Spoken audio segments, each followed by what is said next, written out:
Yo, what's up? Kwaje watu wangu? Manijo Jontes, karibu sana.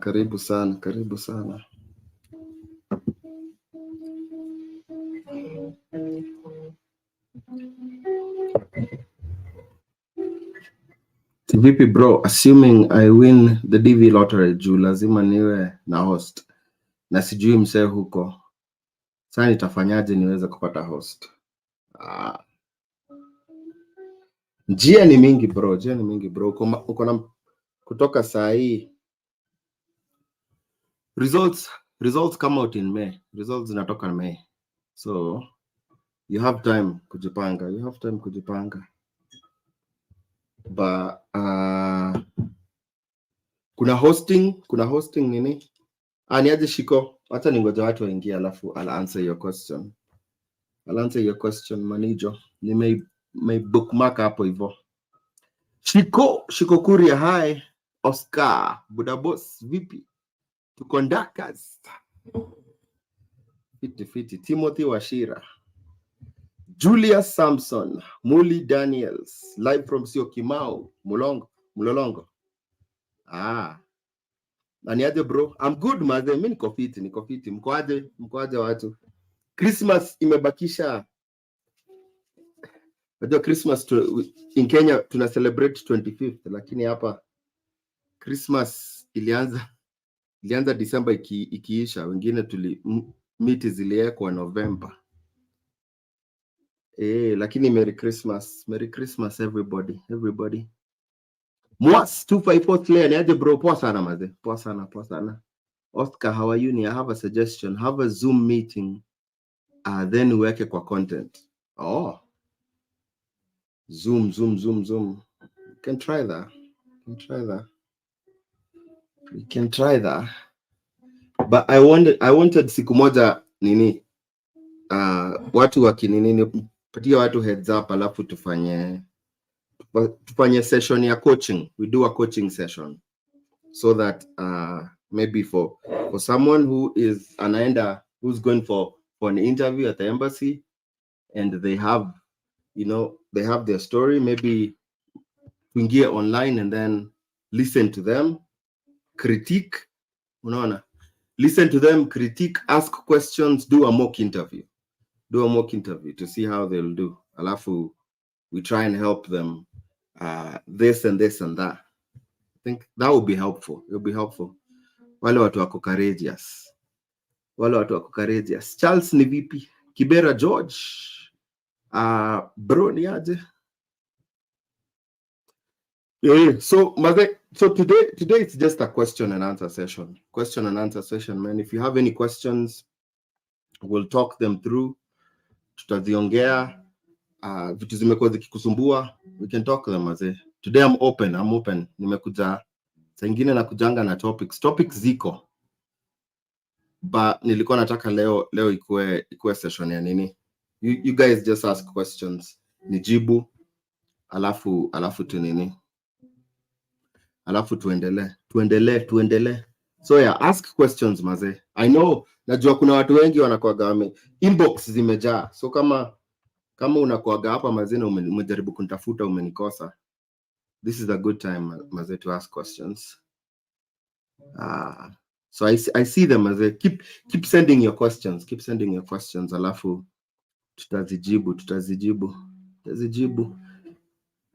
Lilian Kareji, hello. Where's everyone logging in from? Leo mnanionea kutoka wapi? Mimi naonea kutoka Central ya America. I live in the mountains. Nilikuja juzi global warming, hakuna white Christmas. Oscar, hi maze, ni aje Oscar? Kama nilikuja juzi global warming, hakuna white Christmas. White Christmas inakai mwaka ni kama tu nini, hatupati white Christmas. Watu wajui white Christmas ni nini. Ukiona kama movie za America wanakuwa wako na hizo nini za nini wanaita White Christmas. Inaitwa White Christmas kwa sababu ya snow. Juu ukitoka nje Krisi mara mingi kuna kwanga kumejaa snow kwa movie. But si kila mtu upata snow by the way. So kuna watu kama wa Florida hawajaijua snow ni nini, ama watu wa wengine sections zingine na huko Arizona. Yeah, but we don't jua kuna snow nje, actually it was really nice leo. Leo hata nilifanya video huko nje. But yeah, maze keep coming in, alafu keep coming in. Uliza swali kama uko na swali. Leo ni session ya maswali maze. I know wale wase hawapatagi chance ya kunini. Wasema DM yako nimekutumia inbox ujibu. Niko hapa maze juu ya maswali. So uliza swali. Lucy, hi Lucy, ati sasa niko Delaware. Sahi siko job, COVID imenitandika. So just joining your live. Lucy, hi maze. Abaria. Pole maze, pole for COVID. COVID bado inaendelea kutandika watu. Maze. Sijui nianzie wapi maswali. Keep sending your questions. Tutazipitia tu hivyo. Tutazipitia. I think wacha nianze na Manjontes. Bazoo. Tuanze na swali ya nani? Manijo Jontes. Vipi, assuming I win the DV lottery, juu lazima niwe na host na sijui msee huko. So nitafanyaje niweze kupata host? That's a very good question. Yenye nimeongelelea mara mingi sana. Getting a host can be tricky, and especially because wasee wengi, so many people who used to host waliacha kuhost. Why? They stopped hosting because of the experiences they were getting with hosting a fellow East African, fellow Kenyan, fellow Tanzanian, fellow Ugandan. Unfortunately, ile kitu ile happen ni so many people were willing to host, but the more you invite people in your home, people started being, ungrateful. Unapata you're hosting somebody and then they come into your home after that period, anaenda kukubash huko nje. Anaenda kukubash akikutukana, expose your family secrets. Because if you bring in somebody in your house, you bring them in, they become part of your family. And some of the things is, they might become aware of your family dynamics. Kwa sababu vitu za familia, things of the family stay inside until maybe you invite somebody in your home. And even though you might try and keep those things, family, they come out. So unfortunately, what happened is a lot of people started to, spread family secrets, just, bashing all these hosts. Really nice people, by the way, walikuwa na host watu, but because of the experiences, so many people have slowly started to get away from hosting. So unapata kitambo ilikuwa rahisi sana kupata host. Siku hizi a little bit harder kupata host. Lazima work hard. Lazima work hard kupata host maze siku hizi. But it's all about relationships maze. It's all about relationships. One of the things musemaga na I think it's one of the reasons I love, unaona, ukiwa na community, if you belong to a community is good because people tend to know you. Unaona, kama ukiingia kwa the Kenyan American home family, unaingia into a community. Like I have a Telegram group hapo hivyo, kuna watu ngiri 3. What happens is kama hii mwaka watu wengi wamepata visa, watasettle with time. Next year ikikuja, those people, they'll settle, they'll move out of mahali walihostiwa, get their own apartments, waanze kufanya kazi. It doesn't take very much to become a host. Haichukuangi pesa mingi sana kuwa host. So ndio unapata say with time watakuwa stable, and they'll be the people who can invite you to host you.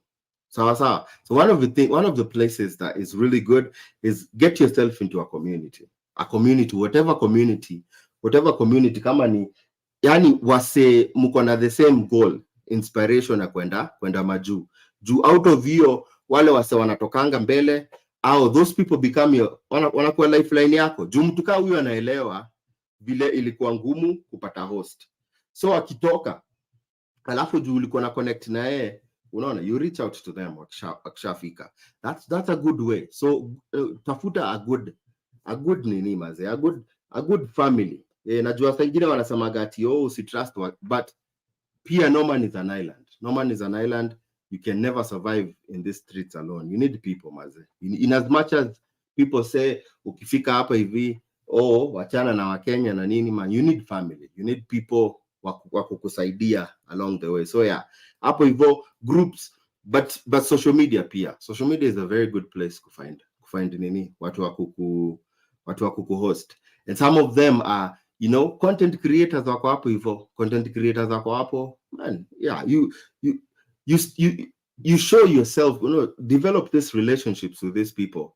Sio lazima hao content creators wa kuhost, but hao wase wako na platforms. Ukishinda DV lottery mtu wangu alafu ukose host, juu umefuata huyo mtu itakuwa rahisi yeye kusema by the way, mimi wacha nione kama connections zangu zitakusaidia kupata host. Na unaona, either connections zake through people you know, like I know so many people, unaona. And so many people have come to me wakiniambia, mazemi sina host, njaribu kunitafutia host. And what I do is maybe try and reach out to some people, see nani anaweza host mtu kama huyo. Na hiyo ikikataa, you know, watu kama sisi tuko na platform. Unaweza kuja hapa na platform, una post, una appeal kwa anybody ako hapa majuu anaweza saidia mtu kama huyo. And in instances wale wase wote personally nini nao either nikapost, wote wamepata host. Kwa nini? Kwa sababu networks maze, networks. Lakini man, unataka kuja majuu alafu man unatumia pseudo account, this is the other thing. Hii ndio the other thing maze. In as much as wanasemaga ndio usipost vitu zako, mimi sipendagi kupost si nini. Kuna watu ukiapproach mtu na account haina any information about wewe, haina picha, haina any videos, alafu unamwambia ati maze nisaidie sijui niko wapi, nataka. Ni hard kutrust mtu kama huyo. Hauna any information. Na alafu una expect mimi ni kutrust enough niende nitafute beshte yangu, niende nitafute mseni najua, nimwambie host huyo mtu. Pengine nimweke in harm's way. Kama unajua unataka kwenda majuu man, posti picha zako na nini. Ni mzuri unapost, watu wanajua we ni nani.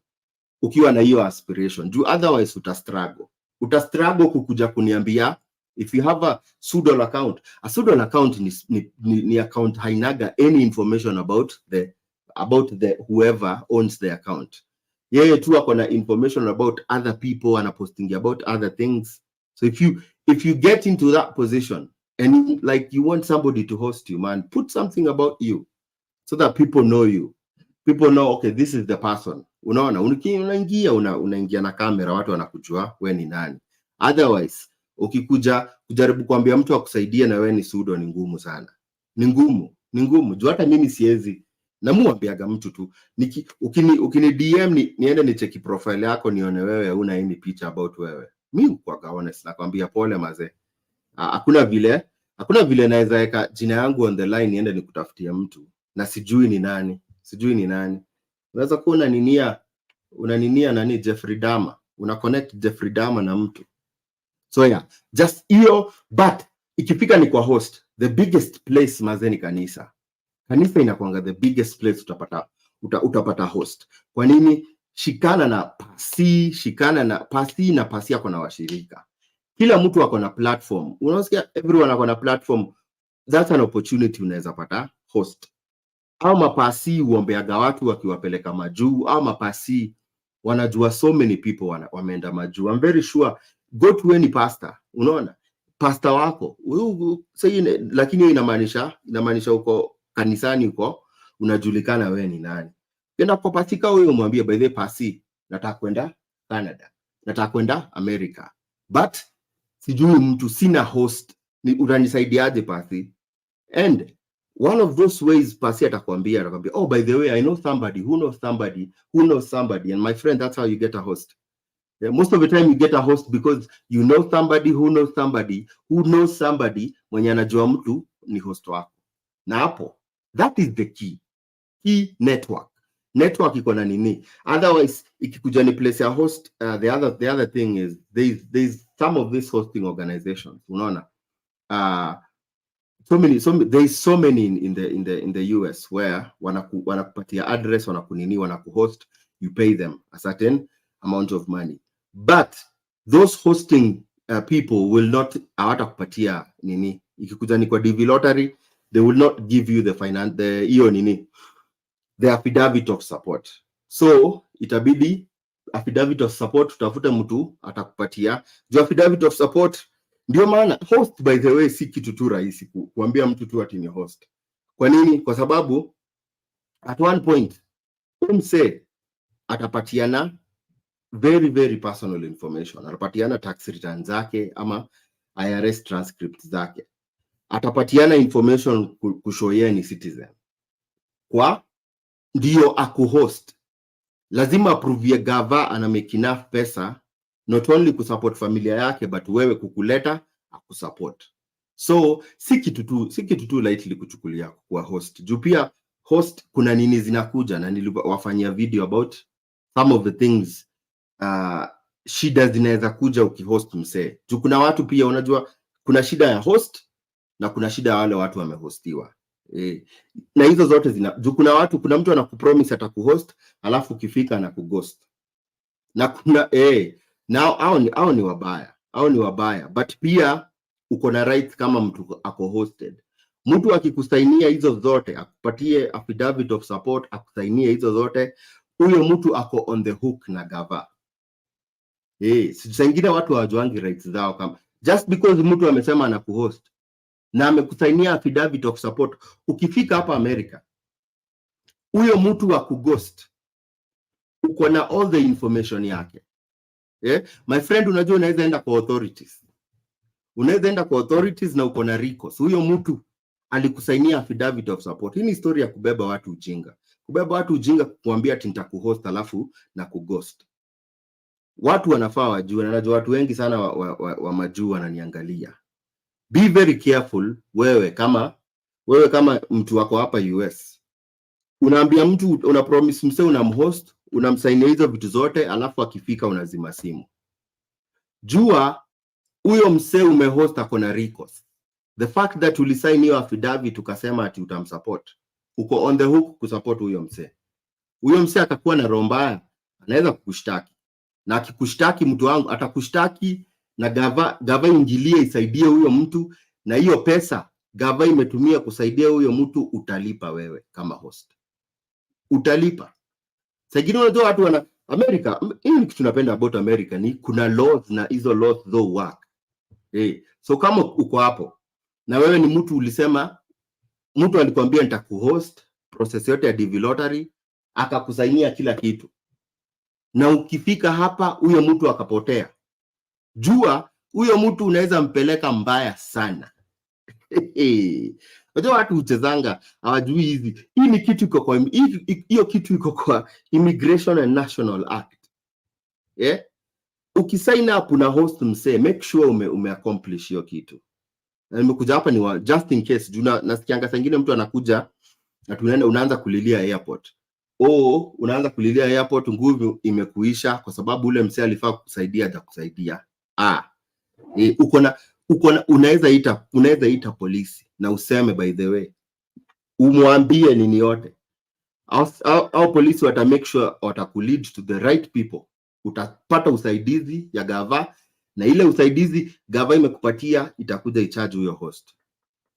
So watu wakae wakijua, watu sio wajinga. Hapa America, by the way, usifanye hiyo mchezo ya ati kuambia ni vile watu hawajuangi. Information is powerful. Hapa majuu information is powerful. It is just that people don't know their rights. And that is why it's just like, if you don't know your rights, then you don't know when somebody is trying to take them away from you. So, ni just a word of caution to the host. Tafadhali maze, if you say you'll host somebody, usimuache kwa mataa. Si poa, alafu pia it's illegal to do that.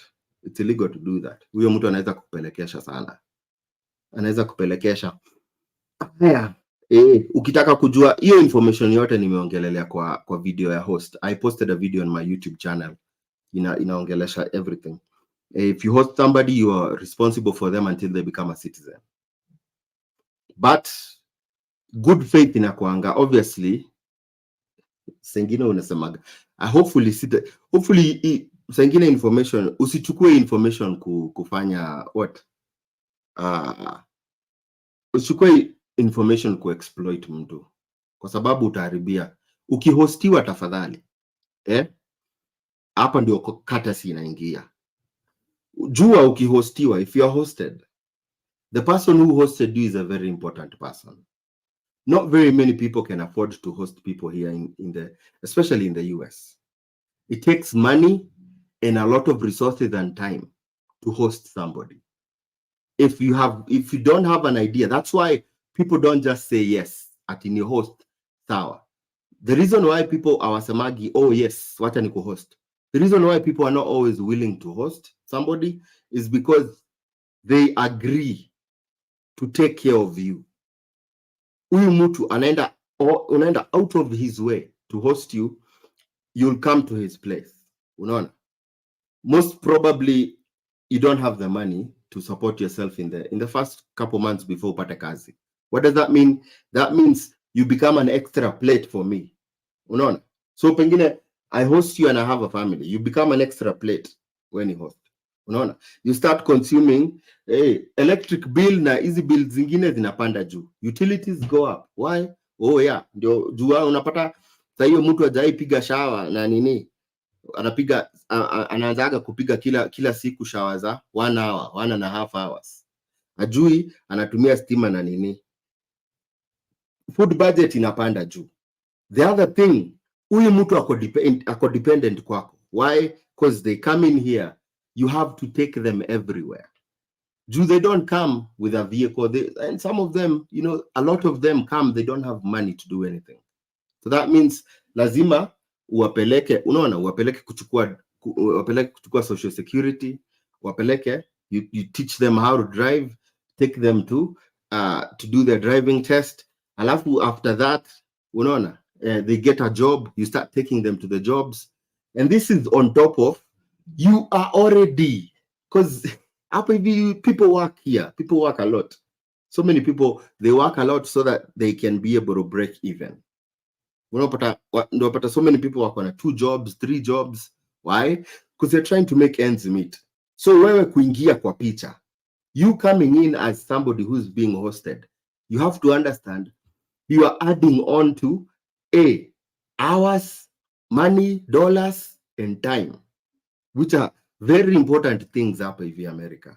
So be respectful.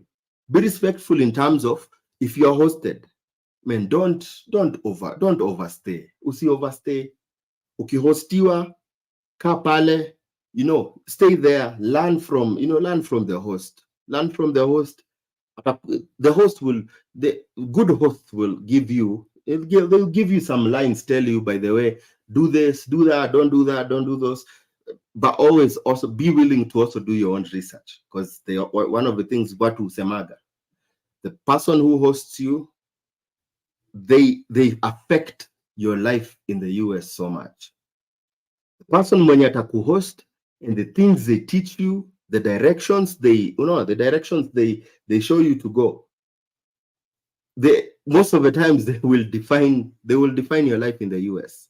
And so don't just listen to people, listen to them, but also do your own due diligence. End up big research, ujue, okay, this person told me this, is this what just because mimi I came to the US and my way was this way, does not mean wewe ukikuja hapa US this is the way you have to follow. So you also have a role to play in this. But if you're hosted, make sure make sure uko hapo, be there as needed. Be there, learn. After you learn, get stable. After you get stable, get a job. After you get a job, quickly. Buy your own car. Ukieza, find a roommate, move out. Go start your own life. Hey, this is not the time when you're hosted, is when you start to build houses in Africa. And that is, people need to understand. Don't overstay, because it's not. I don't know how to say it. I know sometimes free things are good, but don't overstay, because you came in, this person was very good to you. A host is somebody who is throwing you a lifeline. Man, just do what do what you came to do, and then after that, vamos, go start your life. After you started your life and you're living in your own apartment and you're doing all those, then you can start building in Africa. Hey, then you can start taking your cousins taking your cousins, your uncle, everybody to school. You can do whatever you want to do with your money, because you are an adult. It is your money. You can do whatever you want to do. But the time that you're hosted, make sure you use that time wisely to get stable. After you get stable, and just start. Move away from them, because this person might not tell you. Some people will not tell you. But I've heard stories of, these people, they hosted somebody and then the marriage collapsed. I don't know. Let's not blame the person who was hosted for that instance. But it is because you might not realize, Maze, that it might be causing them financial strain. Unaona? Because everyone has a budget. Yeah, and maybe they have their own budget. And then all of a sudden you come in and you come in and you're a portion meal, my friend. You blow the budget out of proportion. So so that's it, Maze. Be there, do your thing, find a roommate. Don't get into find a roommate, somebody who is like, maybe they have a room to rent, a room to rent and stuff. Get there, save enough money, build credit. After you build credit, get your own apartment, But first of all, a car is very important. A car is way more important than actually getting an apartment. Why? Because you can stay with, you can find, whether it's on Craigslist, on Facebook Marketplace, or whatever, or you can find people who are having a room to rent, and they'll give you a room to rent. But you need your own vehicle. Vehicles are a necessity, especially when you live in some states that don't have very good public transportation. You go to a place like Texas, man, Texas, you cannot be able to survive without a vehicle, because moving from one place to the next, Maze, you need to drive. And Uber is super expensive, man. So you're Uber and you just came in, you're getting paid, not very much. Uber is not sustainable, so you need your own vehicle. So that's the thing. That's the first thing you think about. Come here, save enough money, get a good car. Because with a good car, you can hustle to get jobs. Once you get jobs, you get chums. You get chums, you can find a place to live. But a vehicle, very important, because a vehicle will take you, if you have two jobs, because some people do that, in the beginning, you work as many jobs as possible, save enough money, save a lot of money as possible to be able to establish yourself. And so, I tell people, when you come here, if you're listening to me, because I know a lot of you are either starting your life here, a lot of you are coming, because I know you're coming. I will not stop giving you information, because I know this information is very important and it's very helpful. When you come here, you need to have a plan. You need to have a plan on life. Don't just come here and just live day by day. You need to remember what brought you here, what brought you to America. Yeah, a lot of us, we came here because of, we came here to look for a better life, opportunities, man, to make money, help ourselves out of poverty, make money, help our families out of poverty. Don't forget what brought you to America.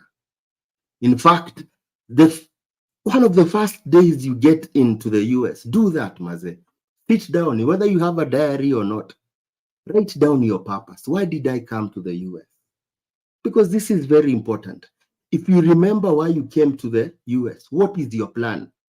It will help guide you a lot of your steps here. Because some people come here and they settle. You're here and you think that's it. You need to know, man. You came here. There's people back home looking for you, looking up to you. There is also yourself, and you need to make sure that you're healthy physically, you're healthy financially, emotionally, or mentally, all these things. So have a plan. And have a plan in place. Stick to your plan. Because America is very good. America will swipe you, my friend. You start following that American dream. It's like chasing your tail. You will chase your tail until the very end. You just have to know you went to the embassy by yourself. You got the visa by yourself. You came into the US. You might have come with your friends, but man, you came by yourself. Don't forget why you came. Because the minute you come here, man, there's so many forces that it's because you come here, there's like, you meet people who've been here a while, people who've made a lot of money, people who their lives look good, and unfortunately, we want that. You want to come to the US and you want to get that. US or Canada, North America, pretty much the same thing. You want to come here and you want to attain what somebody else, it has taken them 10, 20, 15, whatever, 3 years to attain. You want to attain it in one day. That can never happen. It can never happen. Also, you have to remember that bahati ya mwenzio usilalie mlango wazi. Just because it happened to this person that way doesn't mean that it should happen to you this way. That is why you have to be your own person, Maze. You have to be your own person. Sober. This is the kind of sober advice you will not hear very much. This is the kind of sober advice people don't take time to tell you. But man, you have to know what brought you here. Stick to your plan, Maze. Stick to your plan. Because some people get here, their plan was to just build a big house and drive big cars. And that's it. And post it on social media. Now you start to follow those people, then you're following their dream. Their dream was to just own a big house, drive big cars, post it on social media, get all the likes and comments. That is their plan. So if you start, comparing yourself to them, that means that their plan becomes your plan. But here you are, my friend. You came from humble beginnings. Yeah? You have people back home looking up to you. You need to have a plan. And it needs to be realistic. It needs to be realistic. And that is why I always tell people, sit down with your families. Sit down with your families from back home. Tell them the truth. No, in usiwambie, don't tell them how much you pay for rent, because the minute you start to tell them that, then they start seeing how much money you have. Just tell them, hey, this is my situation. Whatever I'm making and the bills that I'm paying, I am not able to do very much. And so please, will you please give me time to establish myself and my life here in the US, to get a good foundation. And then after I have done that, I know you. I've grown up with you. I know the problems that we have back in Africa. And before I jump in to become the savior and take everybody out of poverty, let me establish my life here. Let me have a good foundation. My friend, that is the best sober judgment you can ever have, is to first establish a good foundation here. Because if you do that, it will set you up in the future. But I find with so many people, they come in here and without listening, they come in here and they want to change the lives of, they want to change where they came from, like immediately. Man, even the Red Cross doesn't help everybody. You cannot. Even Jesus said, the poor you will always have amongst you. Yeah, that's wisdom. You can't do that. You cannot change the life of everybody. But first of all, before you even do that, make sure you are standing on a stable ground. Because what oftentimes we find here and you'll start to see WhatsApp groups coming, and people start telling you, oh, tuchangie huyu juu alipoteza job, ako homeless. They lost their job, they became homeless. So wait, what do you mean they lost their jobs, they became homeless? And then you come to find out, what is the genesis of the problem? The genesis of the problem is this person was trying to build other people's lives on a very faulty foundation. You start to change other people's lives, my friend, and you're not standing on a solid foundation. You need to have a good foundation. I understand. You know the poverty. My friend, I know I have come from poverty. I know. No. It is hard. Because you come here and you look at the lives people are living. Hey, man.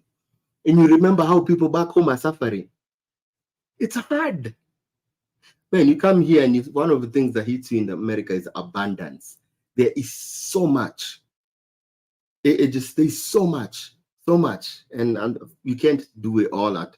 Just build yourself, alafu you'll have time to build your people back home. Alafu when you do that, man, always use wisdom use wisdom when you do that. Use wisdom when you do that. Me, I always say, it's first of all, man, you need to focus on your nuclear family. Make sure, man, hey, don't get to the point where we're seeing people on social media. You because you want to show people you have made it, you have made money, you're spending money out there to prove to people that you've made it. But your people in your nuclear family are struggling. That is not wisdom. That's not wisdom, man. So it's not wisdom. Remember, you remember the people who held you, man, when you were down. The people who held you when, your people, your people. If you've grown up in poverty, there's so many different kinds of people. There is your people, the people who held you down. There's the people who, the other people, who as soon as they've seen you've gotten your visa, you've made it to America, then they want to become part of your story. Man, make sure your nuclear family, man. I think one of the things that would be really sad is to find somebody kuja hapa America, man, unaishi life ingine piti sana. Your mom, your dad, your brother back home, man, they're struggling. And you're out here, gifting, like, you see all these people, you're out here gifting people and just kind of brandishing this lifestyle. But your people are suffering. People are suffering, man. Hey, just priorities. It goes back to the plan, man. Hey, na kadhalika, before I go into, I think I have a pastor calling in me. Ya kuhubiri. Aya. We can go to the next question. I think I took that one and I ran with it. Peter Gatoho anasema, bana we, niliapply ile conference ya kufika pale kwa kulipa, nikapiga mawe.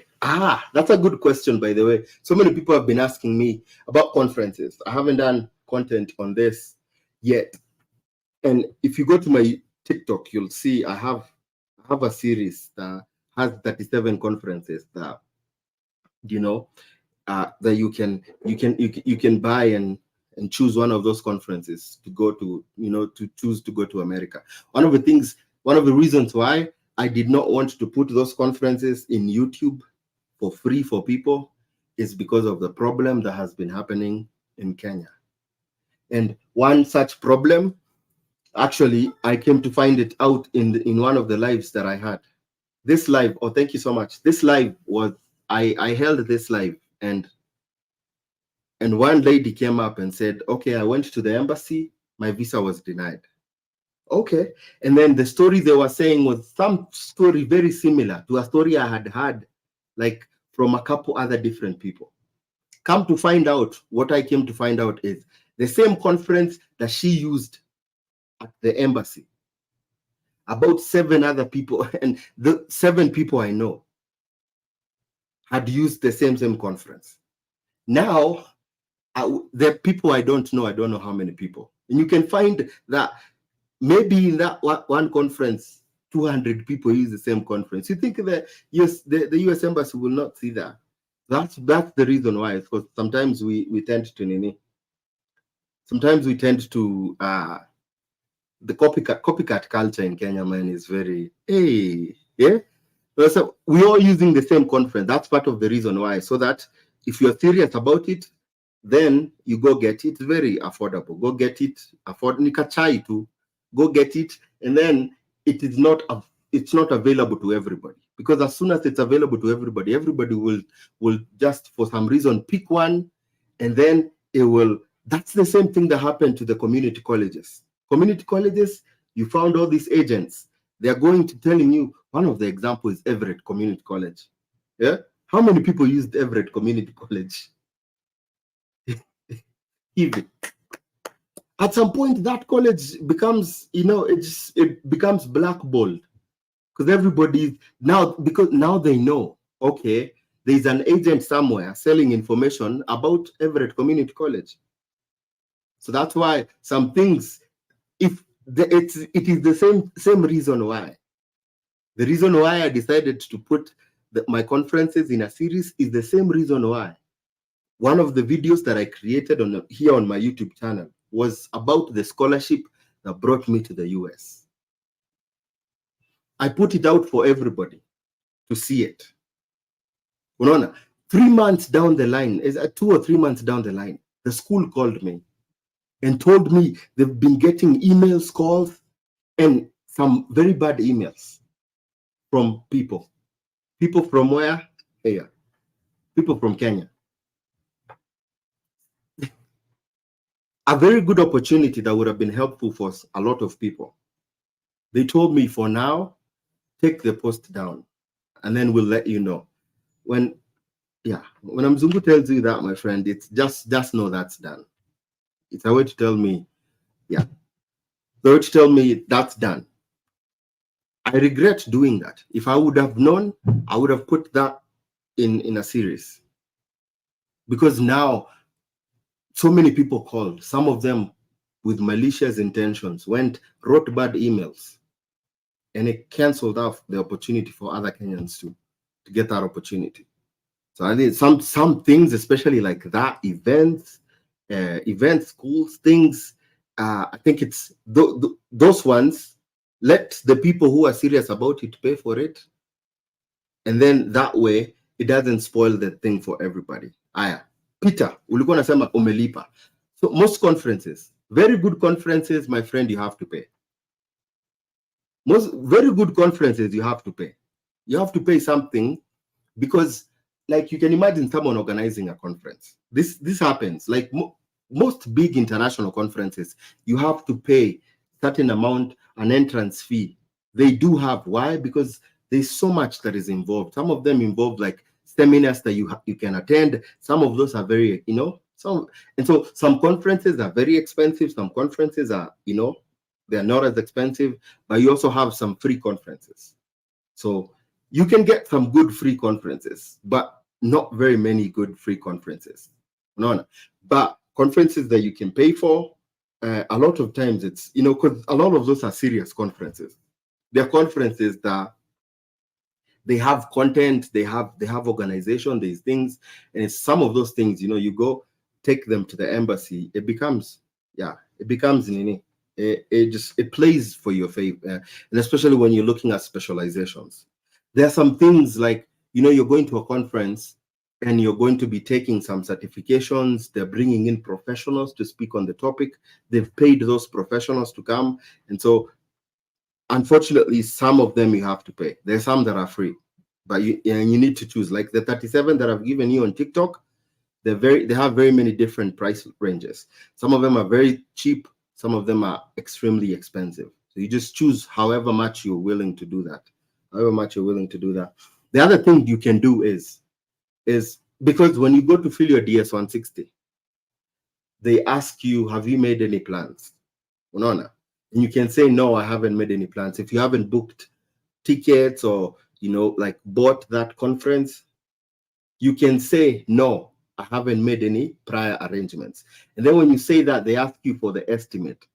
So before, maybe before you even maybe buy that conference, if it's expensive, have that information, go with that information to that information to the interview, and say, this is the conference that I want to attend.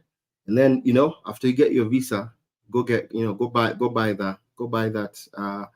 that expensive thing. That way, at least you're not spending all this much money, and then you go and your visa is denied. Yeah, because you can just tell them, I haven't made any plans. I haven't made any plans. It includes me knowing what I'm going to do, and as long as you can be able to explain that to them, yeah, you can go. People have gotten visas that way. So then after you get your visa, you can buy that thing. Then now it becomes more important, because now what you cannot do is not buy, not register for that particular conference, because you might get into a lot of trouble at the port of entry. Because at the port of entry, when they're asking you all this information, you need to, they might ask you, let me see your registration or something to that conference. But when it comes to going to the embassy, you can say, no, I haven't made any plans, and tell them an estimate about when the conference is, and go explain yourself at the embassy. So then after you get your visa, go buy that thing. Hopefully nimekujibu.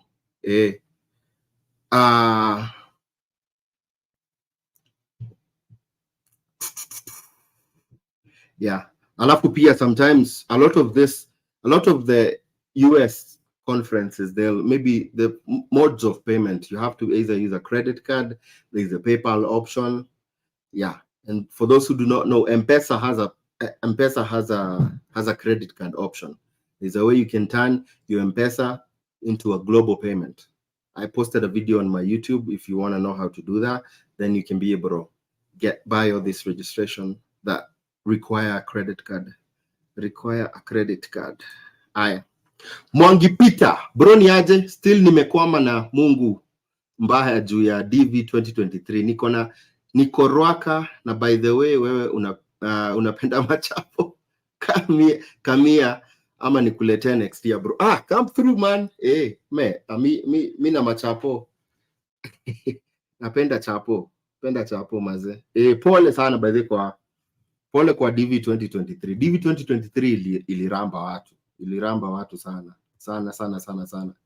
Aya. Nani yako na okay. Hi Tiga anasema, mtu akipata F1 visa, school fees mtu anafanyaje? Good question, very good question on school fees. And this I think this for the longest time has been a struggle for a lot of people, especially kikuja kwa F1 visa. F1 visa ni student visa, hiyo ni ya shule. Most people wanaulizanga ni, okay, naweza apply shule nipate admission, lakini utatoa wapi bank statement?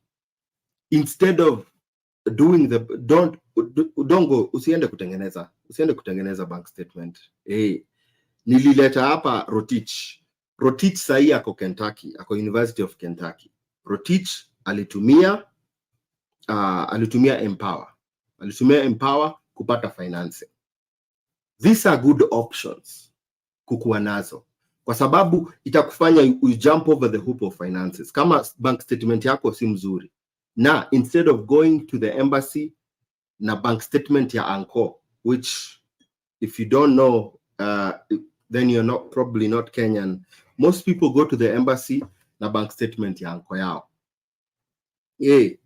Now this thing has been told so many times over so many years that I think watu wa embassy wamejua hizi ni stories za jaba. Kila mtu analipiwa, everyone is being paid for school fees by their uncle.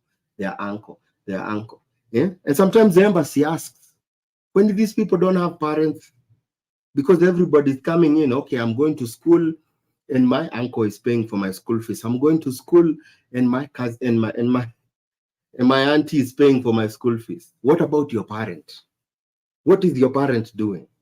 So instead of, because then you'll get denied because it's not your parent that is paying for your school fees. Because I'm a parent. My children, my children's financial response. I'm responsible for my kids. And so I am responsible as a parent to provide for my kids. That is my responsibility. And so if you go to the embassy with your parents' bank statement, it makes sense. If you go to the embassy with your own bank statement, it makes sense. You know, maybe if it's your brother or sister paying for you, that makes sense. But the minute, man, you start going into your uncles or your, you know, then it becomes a problem. And that so many people have been denied visas because of that. And so now, instead of doing the River Road way, because the other thing people do is River Road, and these things, they are catching them. They're catching people with a fake bank statement. Don't do that. Usifanye hivyo. Usifanye hivyo tafadhali. Instead of kufanya hivyo, that is why Empower Financing is one of them. They should pay me for keep marketing for them. But there's so many programs that actually can offer you financing. Unaona? Alafu after you get here, you finish school and stuff, you can start paying for that. But also too, the other good thing is it gives you the opportunity to jump over the hoop of getting a visa. Once ukipata visa and you come to the US, my friend, hustle scholarships. Hey, Empower Financing will only give you money if you ask for money. If it's like this semester and you say, I want this much money to pay for my tuition, to pay for my room and board, they will give you that money. But if you come here to the US and you hustle scholarships because once you're here, yeah, they have all these scholarships going on, whether it's, you get 1,000 here, 3,000 there, 5,000 there, 500 there. Apply as many as possible, get enough to pay off your tuition. Then you don't have to ask for that loan. If you don't ask for the loan, you don't have to pay. You don't ask for the loan, you don't pay. And so it's to get you here. And then once you get here, hustle, my friend. Hustle.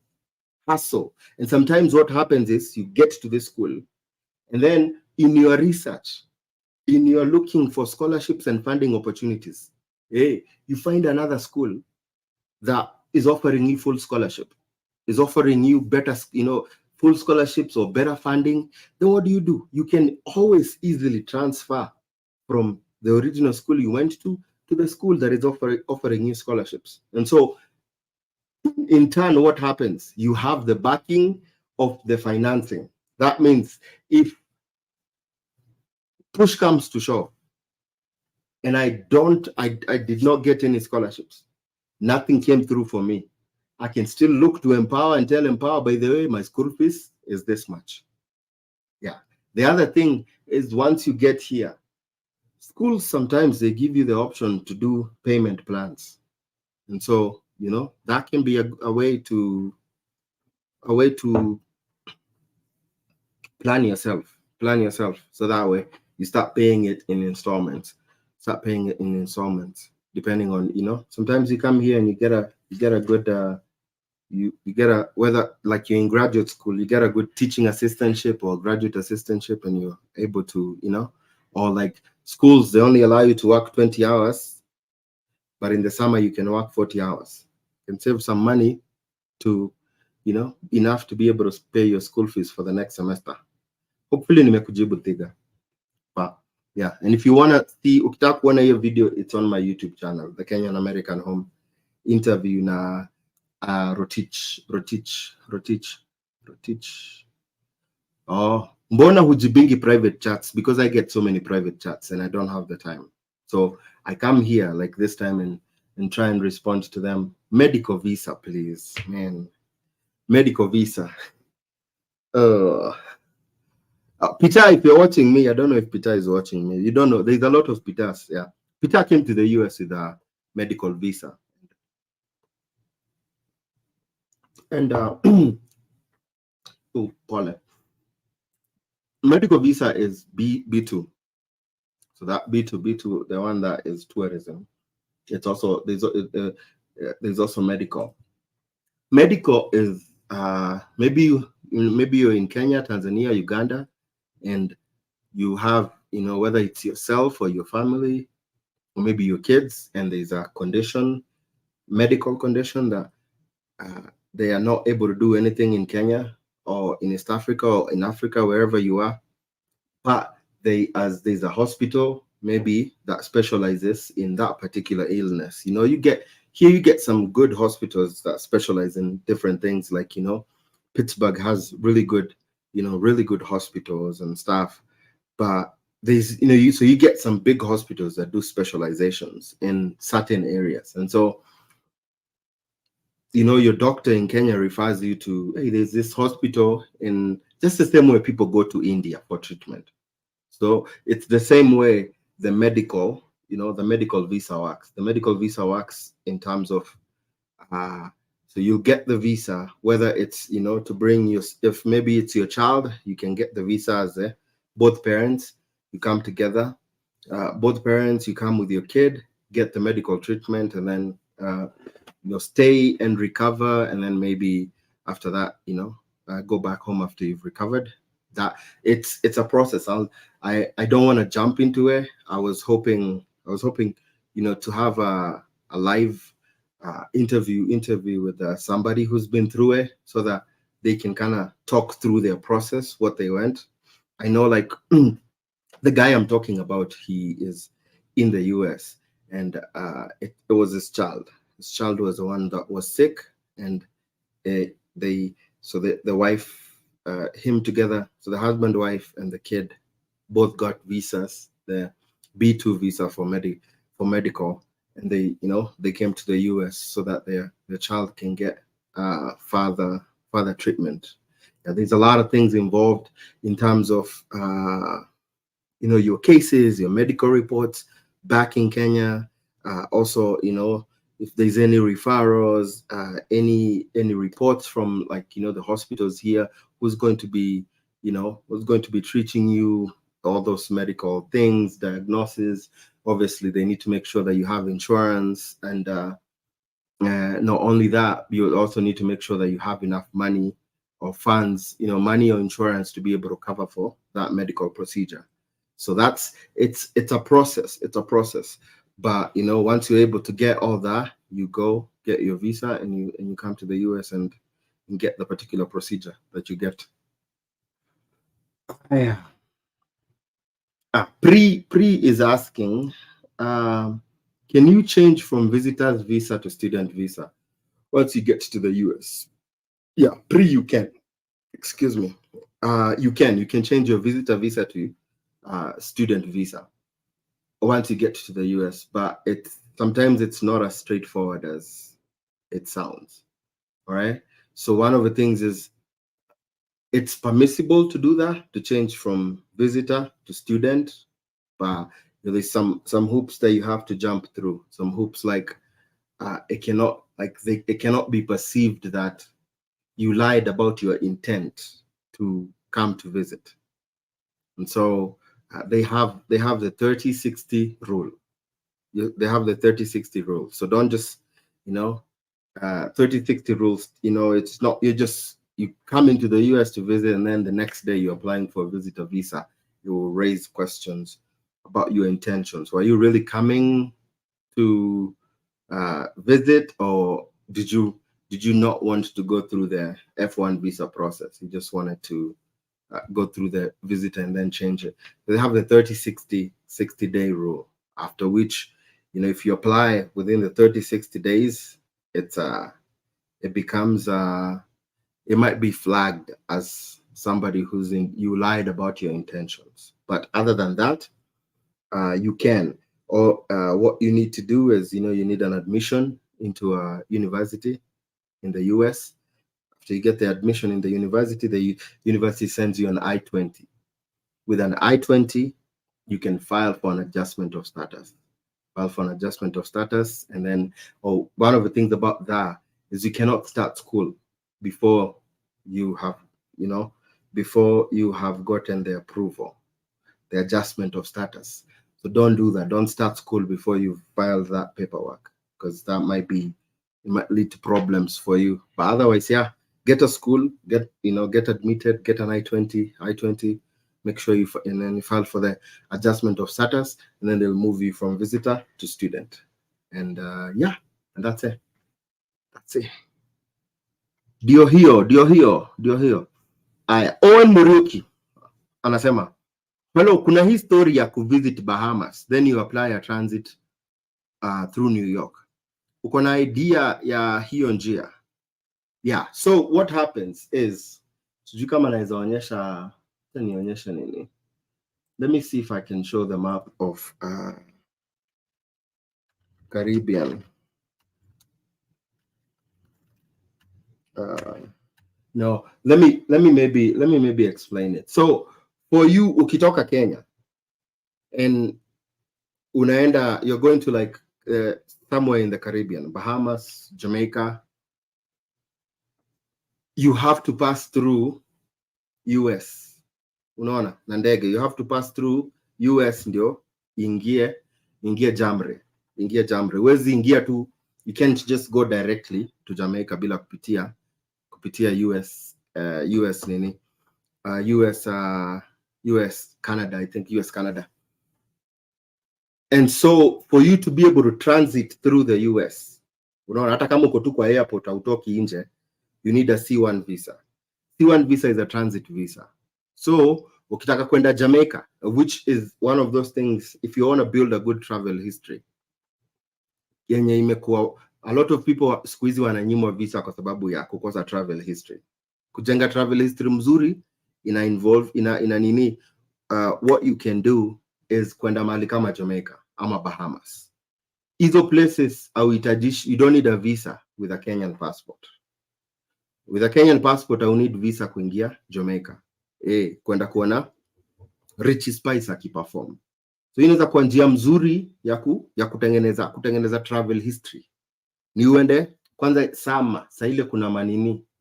Saa ile kuna zile ma concert maze za big stars na nini.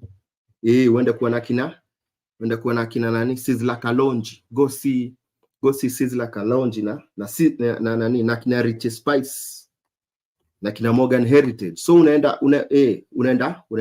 hapo Jamaica. But ukienda Jamaica utapita US. And so if you get that C1 visa, it works nicely, by the way. So then now you build a good travel history, bana. You're building a good travel history, because now when you go and you want to come back and apply for a visitor visa or whatever visa you want, they'll ask you in the DS-160, which countries have you traveled, the last 5 years? And then, kaboom, US will be one of them. US itakuwa hapo. You've transited through US, umekanyaga soil ya US. So, watu wanatafuta travel history. Jamaica, Bahamas is one of those. Na nini? Na life in Jamaica is not too expensive, man. Alafu you can go have a good time hapo hivyo. Hata unaweza fika Jamaica. Ukifika Jamaica uapply nini? Uapply kuvisit nini?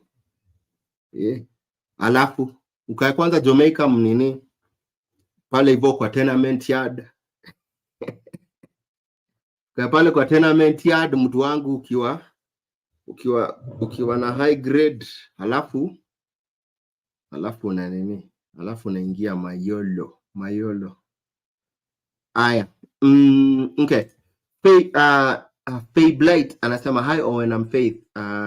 So there is a deal ya kukam US through an organization inasaidia wase wako less fortunate. Okay.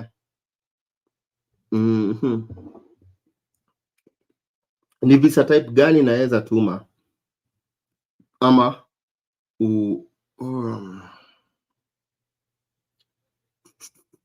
swali yako, Kiswahili yako ni imepiga nini? Imechapa rocks. Lakini I think unasema kuna organization inasaidia watu wako less fortunate.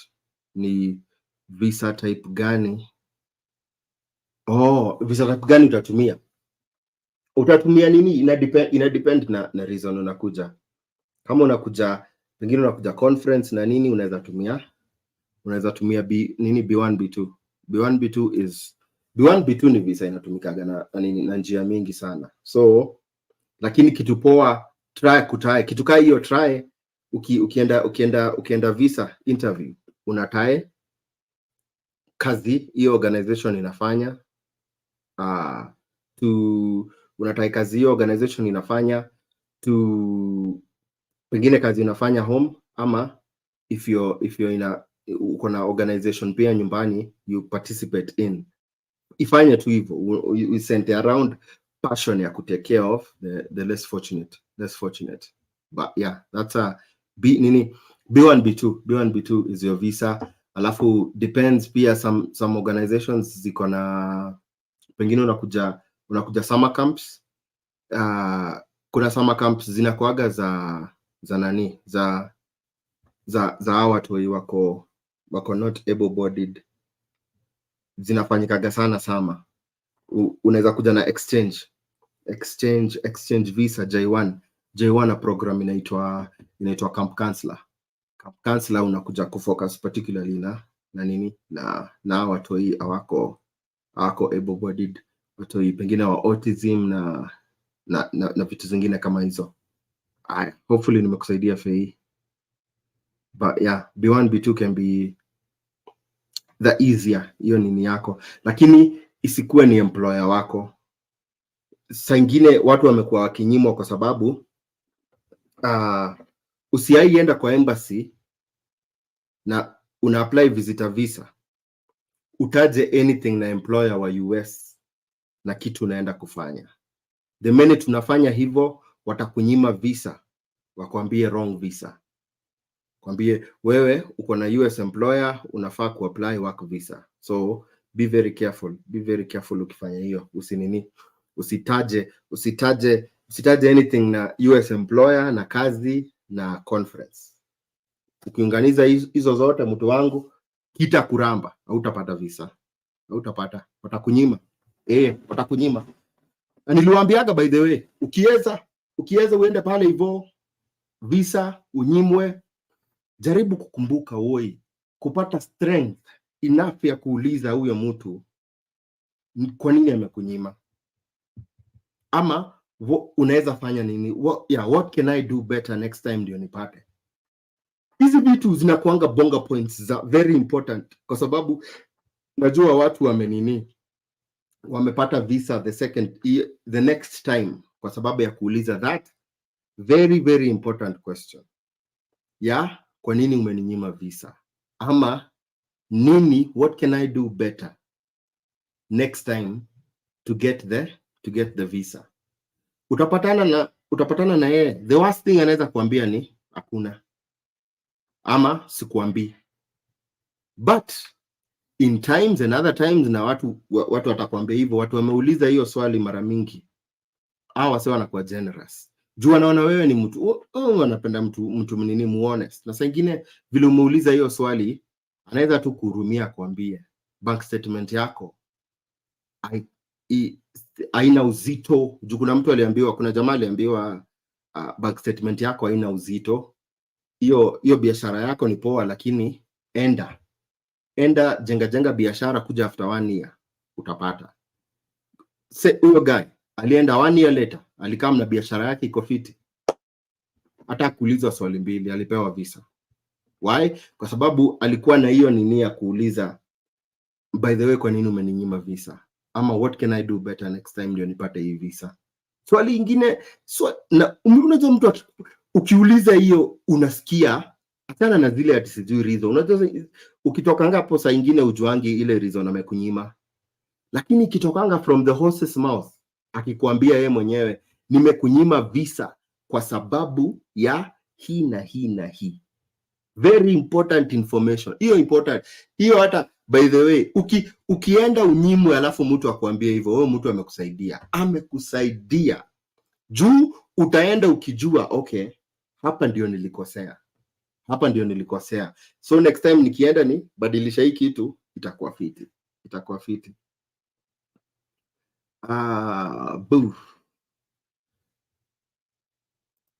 Alice Nduta anasema, hi Owen, by the way niko na swali. Ukiwa na registered nurse certificate, okay, RN ya online, unaweza meet qualification kuwa nurse?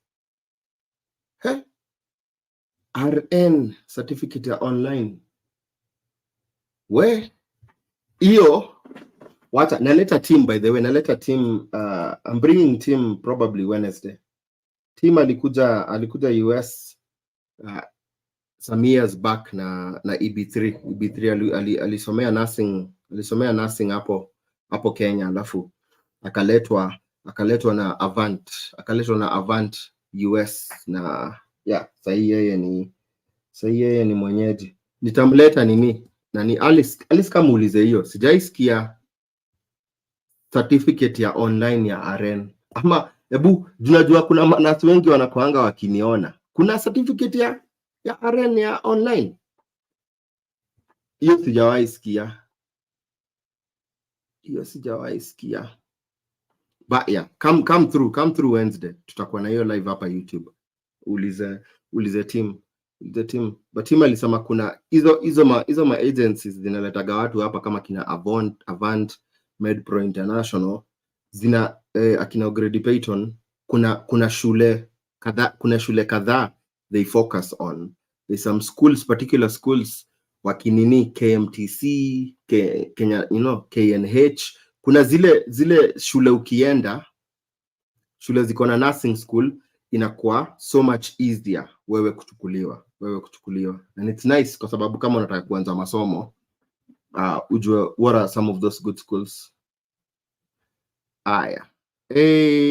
Sawa. Poa. But online sijui. So swali yako nimeiweka pending, Alice. Ama nitaenda ku-Google pia kupiga research nione. But otherwise kuna kuanga na qualifications za bora tu kwa nini hiyo ulienda ukasoma na nini. Sijui online sasa ni gani. Online mimi sijawahi sikia. Aya. Christian auliza, how can I bring my fiancé and I'm a permanent resident? Christy, by the way, tulifanya sato. Si sato. Ilikuwa Tuesday ama Wednesday. Tuesday tulifanya live na nani Doll Levi. Alitupatia story yake ya jani yake hapa YouTube, jani yake ya F1 visa. Zile vitu zinatakikana, documents zinatakikana, ka process na ile process yake. Story yake ilikuwa fiti sana. But one of the things umeuliza ati fiancé wako, unataka kuleta fiancé wako na wewe ni permanent resident, na one of the qualifications kwa wewe kutumia K1 visa is you have to be a US citizen. So unfortunately you cannot bring your fiancé with a permanent residence. You need a green card. Unahitaji green card. So wewe ngoja ile nini yako itaingiana, utamleta. Otherwise you can go home, marry him, alafu umlete na spouse visa. Itachukua longer kwa sababu wewe ni green card holder, but at least itaanza process. Aya. To the next question. Don't pigeni likes maze, tapini screen. Give me some likes to see hang.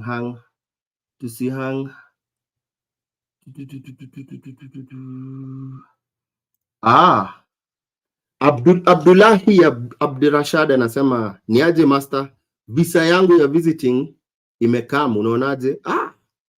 Congrats maze, congrats Abdullahi. Ukifika maze nipigie, ni DM ukifika tuongee. Which brings me to another good topic ningetaka kuongelelea. Ya watu wanakuja na visitor visa. Tafadhali, this is very important kwa sababu the most visas watu wanakuja nayo US ni visit visa. The most visa, ile visa inatumika sana kwa hii Amerika mzima, na imekuwa ikitumika hivyo since time immemorial, ni visit visa.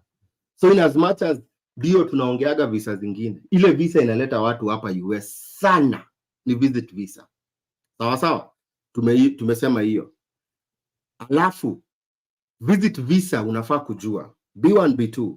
Visit visa legally it doesn't allow you to work.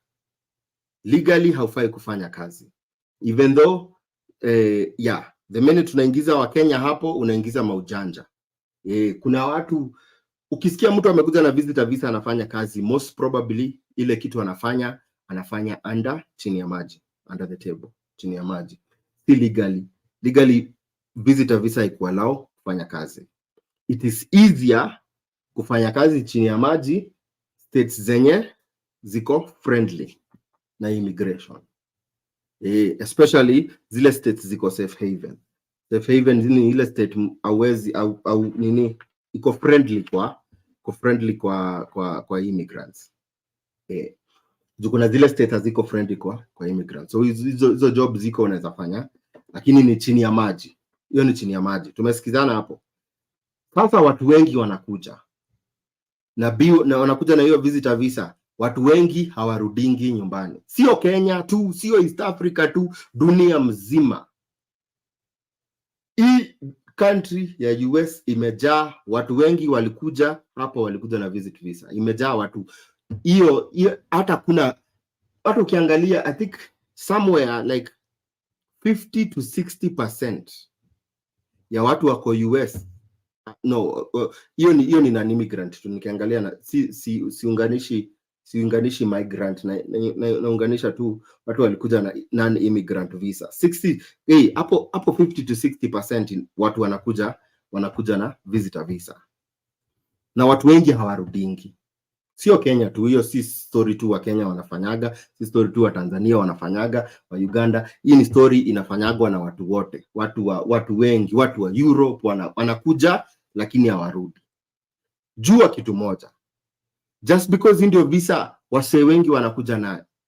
In the same way nilianza live ya leo nikikwambia jipange. Jipange. Ujue ukipewa hiyo visitor visa, kama wewe ni Mkenya utapewa visa ya miaka 5. The most amount of time unaweza kaa at one time in America ukivisit ni miezi 6. Mnisikize vizuri, miezi 6. Ukipitisha miezi 6 unakuwa kemboi, unaenda out of status. Unfortunately, sijui ni nini watu unapata visitor visa, uko tu hapo tu umeregarega. Au umeregarega tu, hauna nini, hauna haraka. Unakuja unakaa Amerika. Mtu tu ameingia tu, unakuja unaingia mahali kama hapo Seattle, unaanza kuchapa kazi, unachapa kazi chini ya maji. The whole time haufikirii. Okay, miezi 6 inaisha, ninaenda out of status, mimi ni kemboi. So niko hapa unlawfully. Unaona? Nilienda out of status. Mtu afikirisha hiyo akili, sijui kwa nini mtu, yaani unajua hauna makara ya kukaa lakini unakaa. Alafu imegonga 1 year. Mimi naongea juu watu wamekuwa ki-reach out kwangu. Imegonga 1 year, 2 years, mtu anaku-reach out anakuambia, by the way nilikuja hapa na visitor visa, nifanye aje? Mimi unajua saa nyingine uko zile za yaani umekaa America 1 year, a whole year. Inaniambia nafaa kuamuka. Umekaa America a whole year chini ya maji, na hujawahi fikiria ile kitu unafaa kufanya. By hiyo 1 year, hata ile nini ya kujiwasha, juu unafaa kujiwasha between ile time uliingia na 1 year. Na pengine 1 year ishaisha. Mimi kujiwasha nilimwambiaga msijiwashe. Achaneni kujiwasha.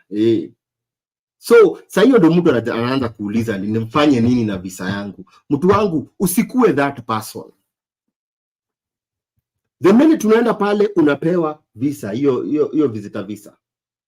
Kitu inaanza kufaa kuregister kwa akili yako ni okay, nimepata hii kitu. Intention yangu ni nini hapa America? Nataka kukuja nikae ama nataka kukuja nirudi? Ya kukaa hiyo ni yako, unajifichia kwa sababu ndio upewe hiyo visa ya visitor, lazima uambie unaenda urudi. So, hii ya wewe fikira yako ya nikienda mimi kwa Zakayo sirudi, hiyo ni fikira yako mwenyewe, umejifichia hapo. Anza kufikiria Ni nini? What do I need to do? Nifanye ndio nikae.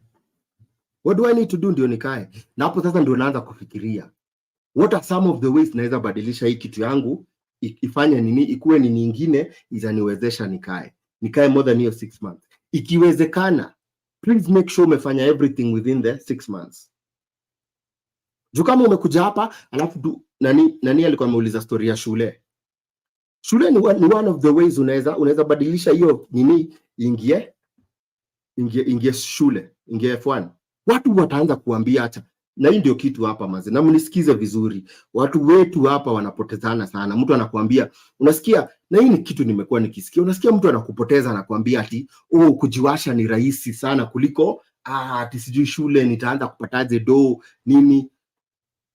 Buda, kujiwasha, by the way, watu unajua saa nyingine wasamanga kujiwasha ni kama ina cost. Ndio, kujiwasha forms ni zero. Kujaza 589 ni zero, utalipa zero. Utalipa hiyo ni pesa. But watu wengi hawanaga story. So wataenda waandikiwe story. Utakohoa pesa. Watu wengi wanakuja hapa ni hao watu wa kukaa wamezubaa zubazubu hivyo, ajui ile mpango, so hana any support. Juu kifile nini lazima ukuwe na support.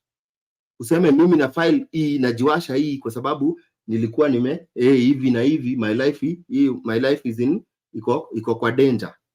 Lazima ukuwe na support ina show. Uko na hiyo support? Hauna. What do you have to do? Unalipia support. Hivi ni vitu zinafanyika. Hiyo ni nini? Kuna mtu atakupatia hiyo vitu bure? Hapana. Utalipa. Unaona hiyo pesa imeingia hapo. Wengine hii story ni complicated sana. Lazima utafute lawyer. Lawyer atakufanyia kitu ya bure. Utatoa pesa. Sasa sijui kama mmekuwa mkiona hizo kaching kuandikiwa story mtu wangu, na unasikia mtu anakuambia sijui ngiri 2 sijui nini. Sasa evidence kutoa uongeze ngiri zingine. Buda, sijui kama usikie ile nini ya kaching. Hizo ni pesa. Pesa zinatoka. Huyu ni mtu ana complain ati kuingia shule itakuwa ati kuingia shule ni expensive na ni shida, lakini ni rahisi sana kujiwasha. Na the same thing, na mimi napenda kuongea ukweli na niweke hapo clarity. Hakuna, tuko free hapa America mtu wangu, tuko free. It's a land of the free, home of the brave mtu wangu. Home of the brave design, lazima tunaweza ongea anything tunataka. Home of the free kwa sababu uko free kusema anything unataka. Msiogopange nini kuongea. Hakuna kitu mtu anaweza kukufanya juu hiyo ni right yako. History yote misconception iko juu mtu amekuja amekwambia ati hapana. Juu idea target mingi ya watu ni work permit. Nikijiwasha nitapata work permit, nitaweza kufanya kazi. Hiyo ndio lifeline watu wanatumia. Short term, unaangalia tu short term. Unaambiwa ukijiwasha utapata time. Unaona? Nikijiwasha utapata time ya kunini, utapata time ya kujipanga na hizi vitu, sijui ujipange na kambabas kako, ujipange na kawako visa kako na nini. Lakini mtu wangu, acha nikwambie kitu. Reality ni wase wengi sana walifanya hiyo mistake ya kujiwasha. The minute hiyo clock ishaenda, the minute hiyo petition ishaanza kuenda, kuna watu walijaribu kustop hiyo petition ati waseme nimepata msee wa kunimari. Wakajaribu kustop hiyo kitu, lakini hiyo kitu ili roll all the way to wase walijipata Jamhuri of Kenya. Watu wamedipotiwa wakijaribu, juu mtu amekuambia tu, kwa sababu ni guesswork fraternity, na mingi ya watu wetu especially wako hapa majuu ni watu wa guesswork fraternity. Anakuambia ni rahisi, utafanya, utatoa hii, weke hii. Unajua kuna watu wamejaribu kutoa hiyo waeke hii na kataliwa. Ultimately sio walijikuta mtaa. Na ukishajikuta mtaa mtu wangu, kwanza uchapwe. Unajua immigration obviously ukidipotiwa. Tunaongea miaka 10 na sasa miaka 10 mtu wangu ati umebaniwa. Si ati after miaka 10 imeisha ati una nini. Buda, sasa wewe kupata visa tena ya kurudi hapa majuu ni ngori. na miwambiaga hiyo complications, story mingi, kesi mingi ukataliwa, mtu wangu, watu wengi udipotiwa, ni kawaida ya maisha. Just because unasikiaga tu story tudogo, umesikia zile horror stories zingine noma. Lakini hiyo ni kujiwasha, iko na risks zake, na risks zake mtu wangu ni mightier nono then kujaribu other ways ziko adina hiyo unini. Juu kusema hapo kuna kavizi tunataka kuingia shule, uingie shule uchange hiyo kitu. Shule ni very important hapa hivi, hapa majuu shule ni kitu kingine very important hapa.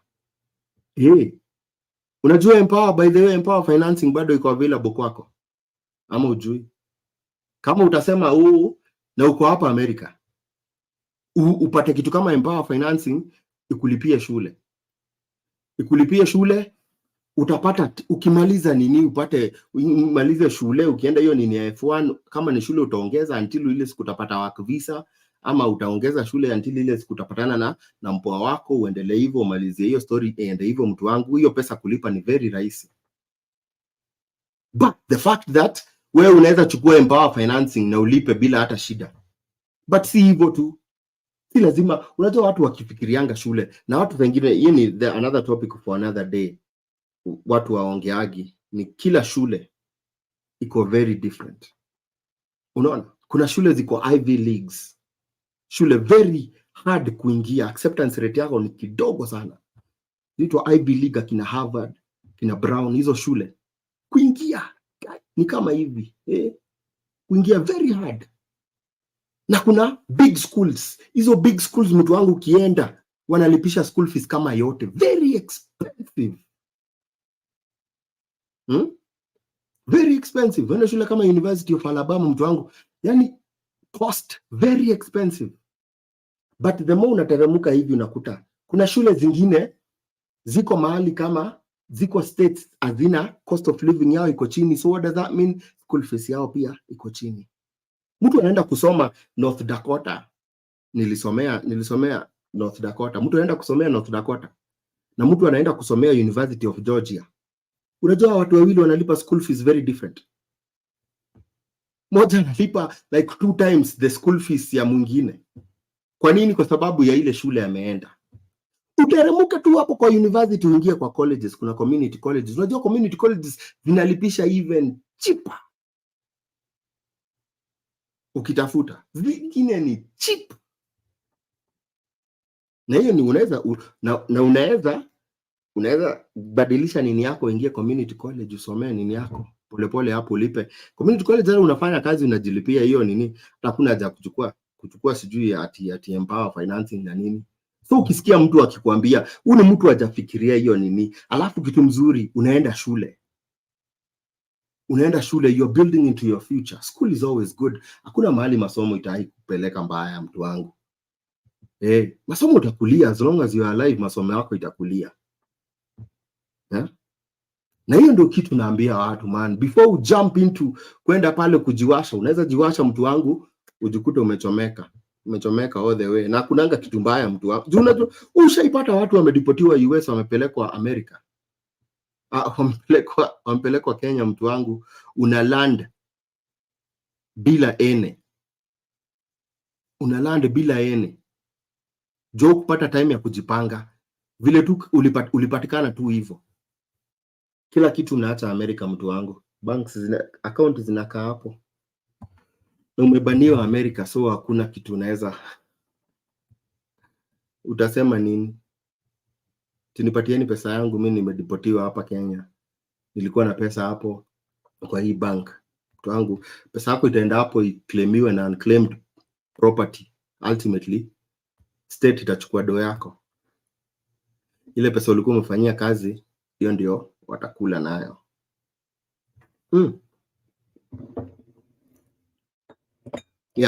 Najua by the way nikiongea hivi, hii topic ya kujiwasha inaguzanga watu. Inafanyaga watu wanakuwa wachungu. Kwa nini? Kwa sababu wanakapitia hapo. On top of zile maubaya zote za kujiwasha. Ile siku mtu wangu utapoteza someone so dear, Hauwezi ingia hiyo ndege kwenda nyumbani, unasomea watu eulogy over WhatsApp ama Zoom. Hiyo ndio time itakuhit. Sasa ingine ndio okay, hiyo work permit at some point uulize watu wengine, between hiyo work permit na wewe kuweza kwenda home kubari someone so close to you, which one would you take? Watu wengi watakwambia I regret, I wish ningetumia different way. Ukitumia njia ya shule unaweza enda home, do whatever you wanna do, as long as umeambia tu shule, by the way I have an emergency, kuna kitu imefanyika, I need to rush home. Unaweza defy semester, kuna emergency nyumbani, unaenda, you take care of whatever you need to take care of nyumbani, alafu unarudi. Na ukiambiwa hivyo utapata wase wanakuja na mabishano ati wao wanajua sana, na mtu hana nini bana, hana facts. Mtu alifanya a lot of people by the way end up kujiwasha, especially hapa, na kujiwasha hapa US na Canada ziko very different. A lot of people hujiwasha kwa sababu waliambiwa wajiwashe, si ati kwa sababu alikaa chini akapiga hesabu akaona hiyo ndio the best. Aliambiwa na mtu hapa alikuwa amejiwasha, akaambiwa this is the way. Mara moja mtu anakusukumilia namba, ndio hii hapa, mpigie huyu mwambie kuandikia story. Pigia mtu anakuambia niko na story A B C D na hii, unataka story gani? Unataka historia ya kucheza offside ama unataka tucheze historia ya wewe ni MCA na uweze rudi nyumbani? Buda. Naelewa. Mimi nasemaga hivyo, uko na option. Sikatai, hii ni option. Sikatai kujiwasha ni option. Ile kitu nasema ni jaribu hizi zingine. Mtu wangu kakikuramba, ukuwe umefika mahali useme haki ya nani, haki ya Mungu, nimejaribu kila kitu mbele na nyuma, ni mimi na hii kitu. Option hiyo bado iko, hakuna mahali naenda. Lakini ati kutoa tu hivi, unatoa tu mazee. Hata ukiona kucheza anga poka, utoagi tu nini, una nini mtu wangu, unakanyagia hiyo story, unajuanga kwa mbosho. Kikienda kinirambe, hizi story najaribu kufanya zikiniramba, napiga nduru. Nawaambia, ni mimi kama ukamojore nilikuwa MCA, nikirudi nyumbani watanifanyia nini? Baadaye napenda sana watu wangu wa US mimi niko roho yangu, by the way, ukajua roho yangu inakuaga, najaribu kusaidia watu kwa sababu nimepatana na watu man. Mimi nimeenda kuona watu kwa jela wakiwa detention center, mtu wangu. It is not a very good sight bana, not a very good sight maze. Tumeingizwa hizo ma WhatsApp group bana, kama uko hapa unajua hizo ma WhatsApp group maze, unachangia mtu ndio akifika home at least akuwe na pocket money. Juu alichukua kila, walimtupa ndani na wampatia opportunity ya kwenda kuchukua anything. Zile vitu zote alikuwa nazo anaziacha hapa.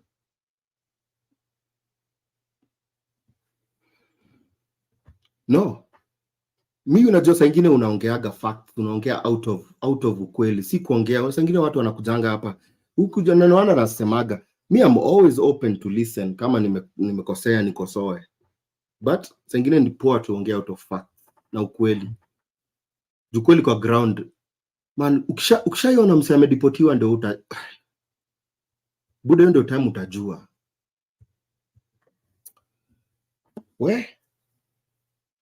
Buda, mmenifanya nirudi kwa memory fulani maze. Boy child wetu maze alienda hivyo na slippers bila ene, slippers. Umerudi hata huku kuja Amerika na slippers, lakini unarudi nyumbani na slippers. Haya, tuendelee. Aliye na masikio asikie. Fiti man. Aya, tuende kazi. Mr. Lucas. Hey bro, I'm planning on coming to US next year through B1 visa. I have 2 sponsors for the trip. Moja ni permanent resident in US na mwingine ni Kenyan citizen. Nani inaweza kuwa rahisi? Wele. Unakuja na B1? Actually uzito ya yenye unaenda nayo kwa embassy ndio nini inamata.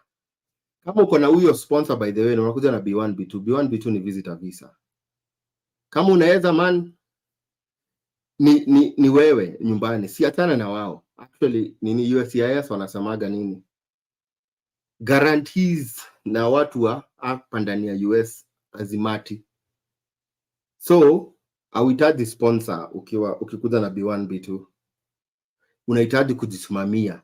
Yaani uende pale uprove uko na intention ya kurudi ukishapata hiyo B1 B2. B unaweza jisimamia cost. Wewe unaweza jisimamia cost. Tangine ukienda na statement yako inaendaga a long way. Ukiendaga pale sasa mara mingi hata hakuitishi hiyo statement. Unaweza enda na statement hata ina kitu. Lakini kujibu ile swali pale hivyo wanakuulizaga hiyo swali, nani anasimamia hii trip? The minute tunasemaga ninajisponsor, it goes a long way. Lakini the minute tunasema ati sijui mtu wako hapa US na anakulipia uende, hiyo inakuanga inakudent sana intention zako za kurudi home. Mzee. Alafu pia ties.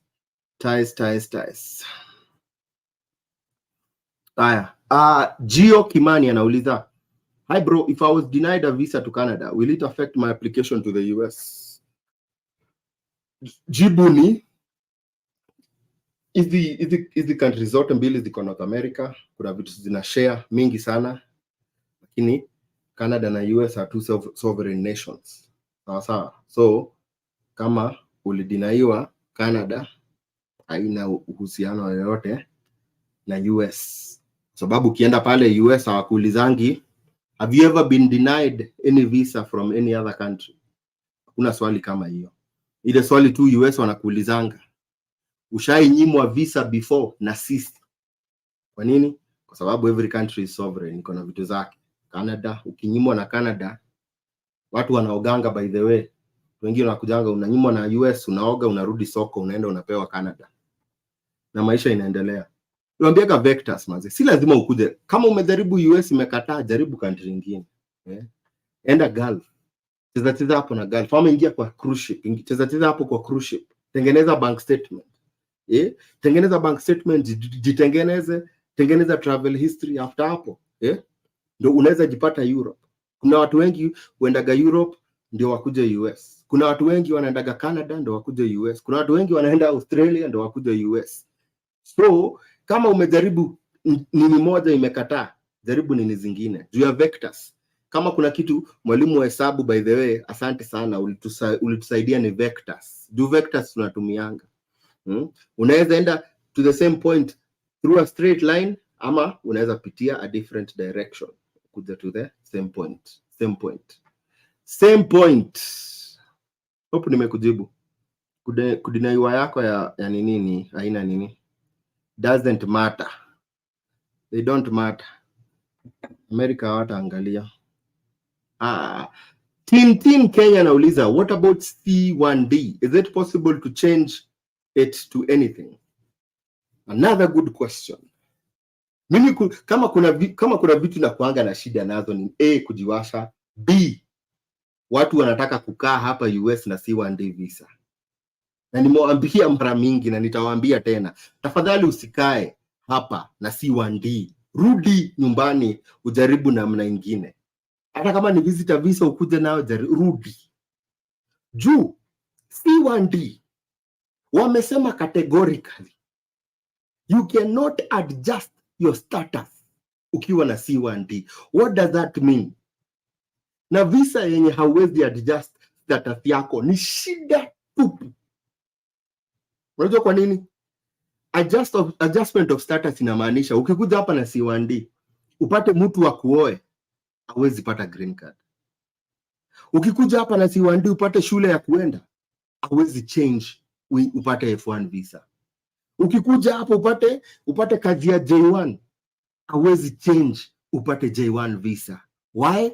Kwa sababu you cannot adjust your status ukiwa na C1D visa. So that means hizi njia zingine ziko open kwa visitor, kwa J1, kwa O visa, kwa Q visa, kwa hizi visa zote haziko available kwa C1D.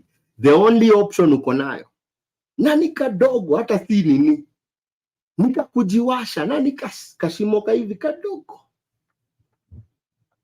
kakujiwasha. So wewe hakuna kitu kingine. Hiyo wewe C1D, the only way utabadilisha nini yako ni kujiwasha, na of which hata nini zao process yao ya kujiwasha na C1D very different. Na wanda naambiaga watu, for your sake tafadhali rudi nyumbani, kuja na visa ingine. C1D mazee inakuaga walifanya hivyo kwa sababu watu walikuwa wanakuja na maship wanaitwa the drunken sailors, walikuwa wanakuja na manini wana jump on board na warudi. Sijui kwa nini walihit watu wa nini wa C1D hivyo. So the only option uko nayo ni hiyo, kujiwasha. Makes it even worse, man. So wewe unless ukae chini ya maji ni kubaya, inakuwa mbaya.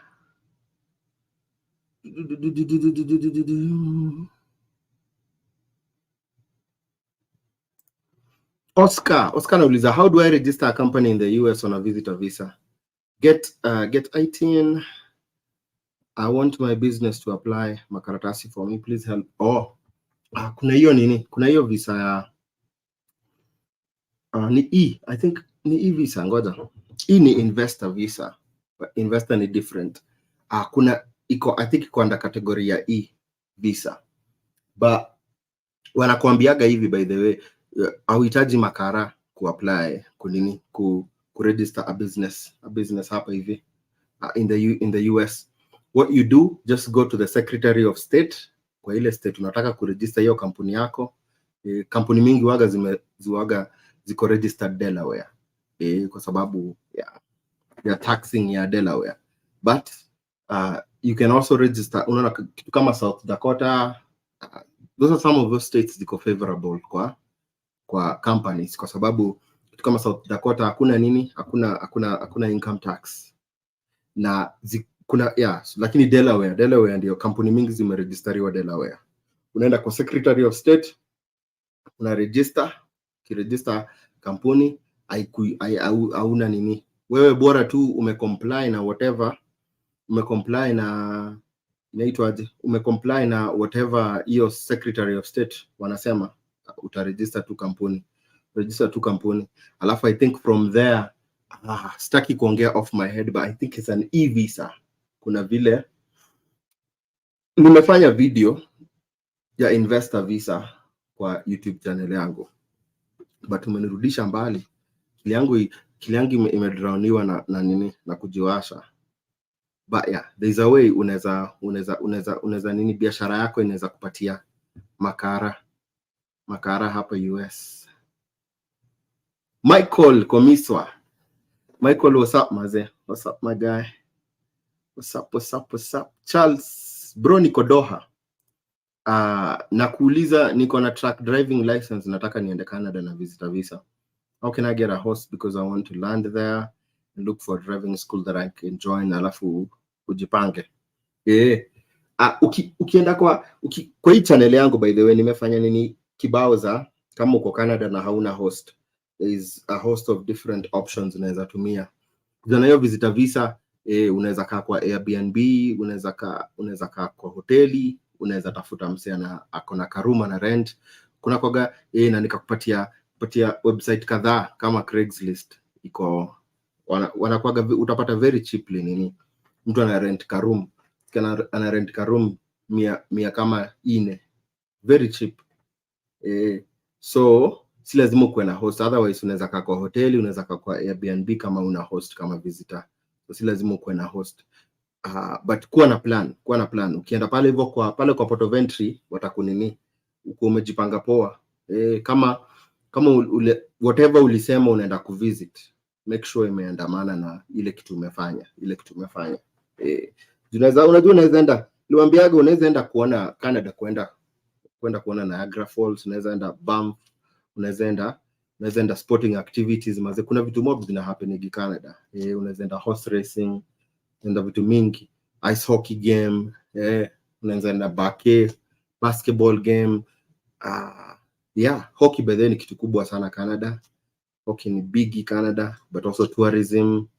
Na hizo vitu tu ni nini, una nini, una show proof, una nini, ka umebook ka nini, ka hoteli ama ka Airbnb bila host, na unaenda una nini, alafu ukishafika sasa, si wewe utafanya hiyo ingine, utajipanga. Aya, Dennis Michira anasema I'm asking, is it a must you should have an affidavit of support when you are called for appointment? Affidavit of support ni sana inatumikaga kwa nini, kwa immigrant visas. So na immigrant visas lazima ukuwe na affidavit of support, otherwise hawezi pita to the next nini. Kuja petitions za marriage, petitions za marriage, za family, za nini, hizo lazima ushow affidavit of support. Usiposhow affidavit, kesi yako haitaenda. Lazima ujump hizo hoops ndio kesi yako finally kuwa documentally qualified, alafu ndio utabukiwa appointment uitwe. Otherwise hauwezi pita hiyo process kama una affidavit of support. Same kwa DV. Ukienda interview na DV lottery na hauna affidavit of support, ama hujapeana affidavit of support, watakupatia pink slip until upate affidavit of support. Wako serious about hiyo.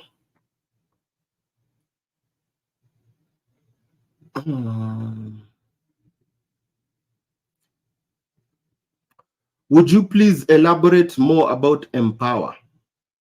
Nani, tuko na video hapa karibu 2 hours.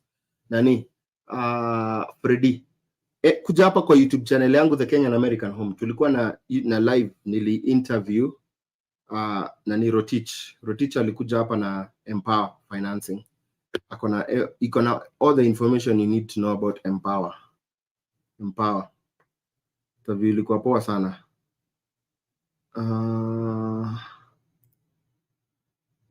Mansa Musa anasema hi Owen, nichanue vile naweza pata chance ya scholarship ya American football US. By the way, wanaija American football ndio wamekulia. Wanaija American football ndio wamekulia bana. Siku hizi unaenda watch American football mazee. Unakutana na kina anaitwaje Omenyora, akina Omenyora na wanaija wamejaa hivi NFL, wanacheza NFL. Na hiyo ndio sasa unaweza mpaka NFL wameanza kujua Nigeria iko na maathlete wazuri sana. Wanakuja wanababaisha sana ligi. So wanaenda mpaka wana recruit mpaka Nigeria NFL. So ukaweza, lakini sasa hii historia ya NFL, wewe ukuje undergrad, unajua uko power sports na nini, every school so shule kubwa zinakuwaga na scholarships za sports. Zile sports zinakuwaga very lucrative in terms of issuing scholarships, ni football, American football, bake, NBA, CNBA, ni NFAA ama kitu kama NB whatever, basketball ya Kole, basketball ya Kole, hockey, alafu soka inakuanga na kidogo. Soka scholarship shule mingi hazinaga, unless shule inafanya poa soka. Scholarship za soka mingi hazikuagi mingi. Alafu kuna athletics pia ziko na scholarship. Wakale ndio wakale wetu wa hapa na wapendagi kuongelelea hizo nini bana. Wakale wanakulia hizo ma scholarship zana za mbio, wakawaga wameziweka chini ya maji. So kama wewe uko interested in American football Mansa Musa, what you can do, apply to the shule, enda shule. Ukishaenda hizi shule zinafanyaga kuna times wanakuaga na kitu kama tryout wanakubalingi ma walk-ins. What is a walk-in? Kama unajua wewe ni athlete una nini, ikitu ni kama unaweza imanya. Hizo shule zinakuaga na walk-ins. As long as unaenda hiyo shule, you can walk in.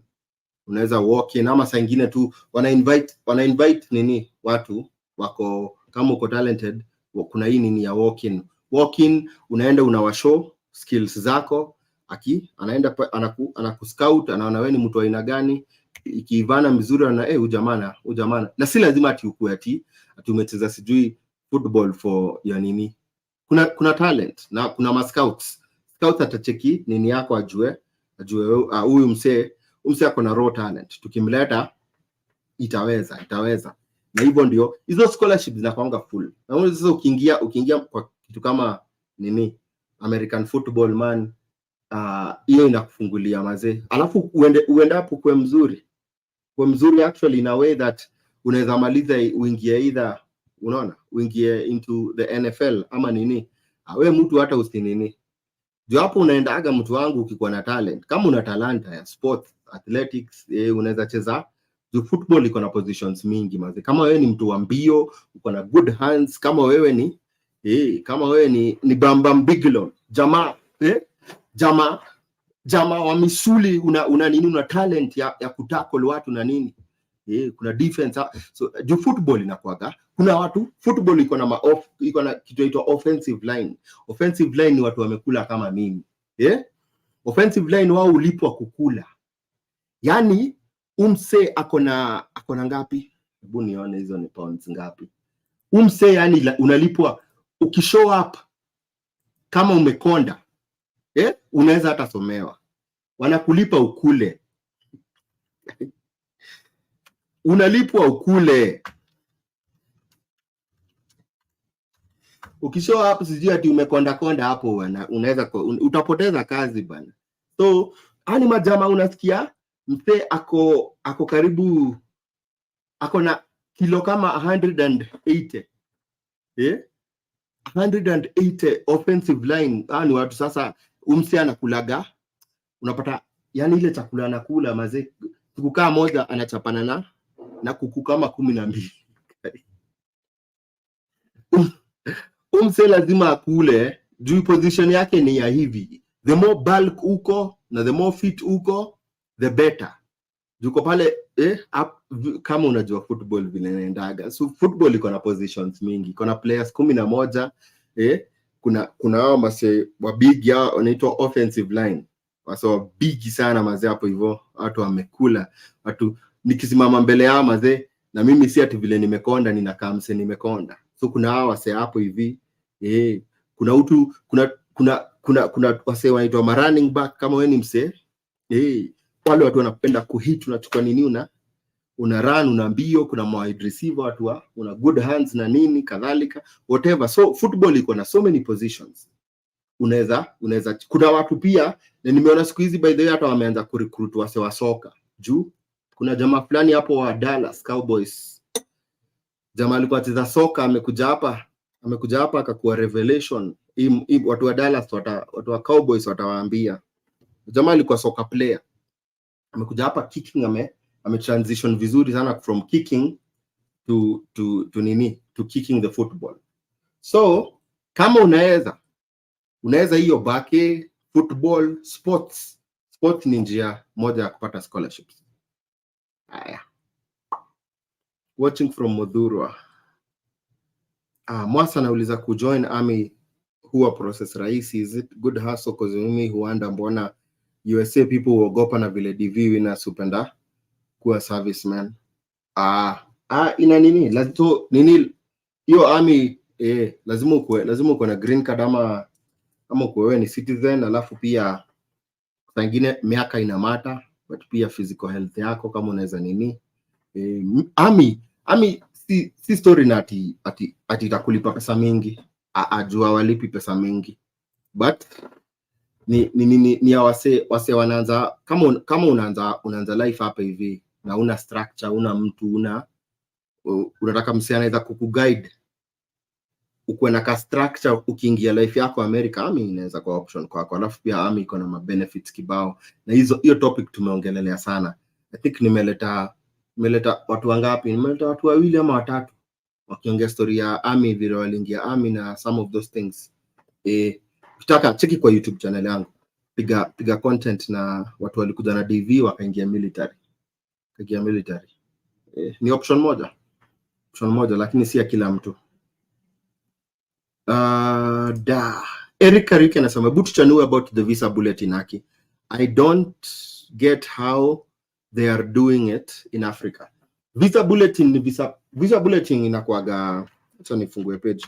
Visa bulletin inakuwa kama, especially kama ulishinda nini DV lottery. Ulishinda DV lottery, umefailia family green card, unataka kufuatilia mavitu, visa bulletin inakupatiaga what is happening in terms of kama uko na family sponsored nini, umeapply watu either wakuja hapa na immigrant visa, so umewasponsor. Ukicheki visa bulletin inakuambiaga wale watu wana process, unaona, inakwambia okay, sasa hii tuna process watu walikuwa na hii priority, watu walifile time na hii time, inakupatia vile cases zinaendelea. The same thing so kwa family kuna wale watu wa nini wa makazi, family nini employer, inaitwa employment based nini, wanakuambia akukwambia nini manases H1B EB3 zimefika wapi, kuna R, unaona kama kuna hizo permanent nini za visa kama mapasi. Na hiyo ni kitu kingine nitaongelelea. Kama wewe ni minister, by the way, kuna green card ya religious workers inaitwa R. So kuna hiyo, kuna mingi, kuna nini kadhaa. So visa bulletin inakwambiaga, nakupatiaga hizo stories zote, but inatumikaga sana na watu wa DV lottery juu inakwambiaga hapa ndio cases zimefika. Unaona kama sasa visa bulletin ya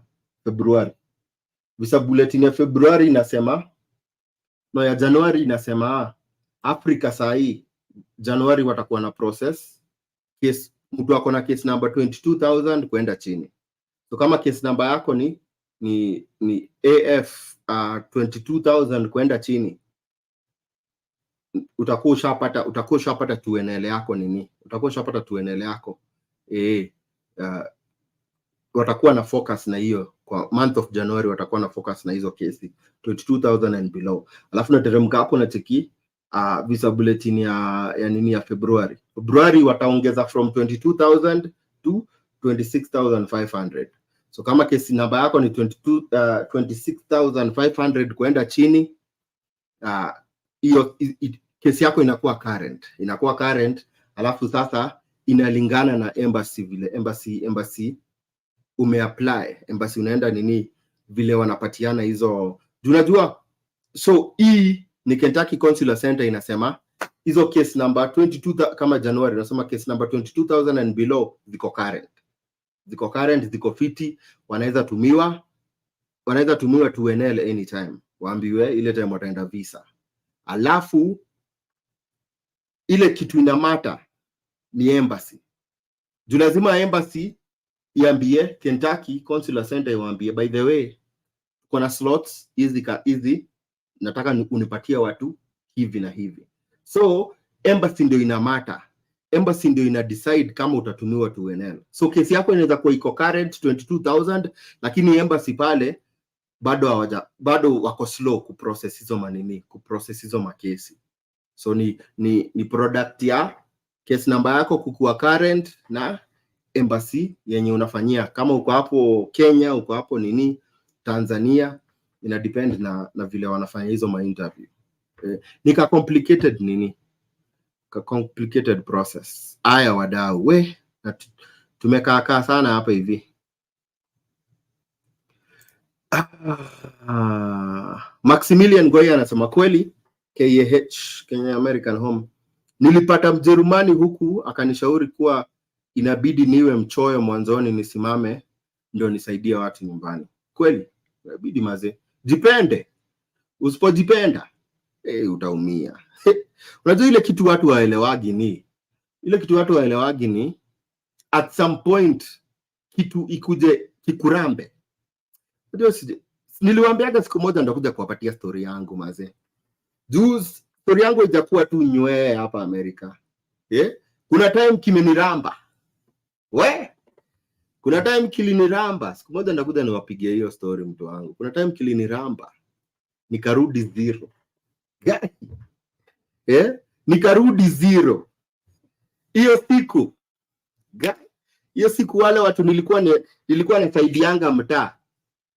Hiyo siku watu nilikuwa nasaidianga mtaa maze. Hiyo siku watu nilikuwa nasaidianga mtaa. Story yangu ndio walikuwa nakanyagia nayo crate. Na ni wale watu ulikuwa unasaidia. Ndio siku maze, lakini mashida saa nyingine ni mzuri jizi na kusaidianga. Unajua marafiki zako na nani si rafiki yako. Mimi kilinilamba hapa hivi. Guy, story yangu nilikuwa napigiwa story naambia, by the way nimeambiwa nini? Yaani story inaenda. Unajua mtu akipeana story yako anatwistingi. Anaifanya hata mtu anakupigia story yako mwenyewe kwa zile za mimi mwenyewe hata hiyo story sijasikia. Hiyo story yenyewe unaniambia mimi sijasikia. Lakini kikikuramba ndio utakuja kujua by the way pesa inatokanga hapa tukituma nyumbani. Lakini chance ya hiyo pesa kurudi hivi kusaidie ni zero.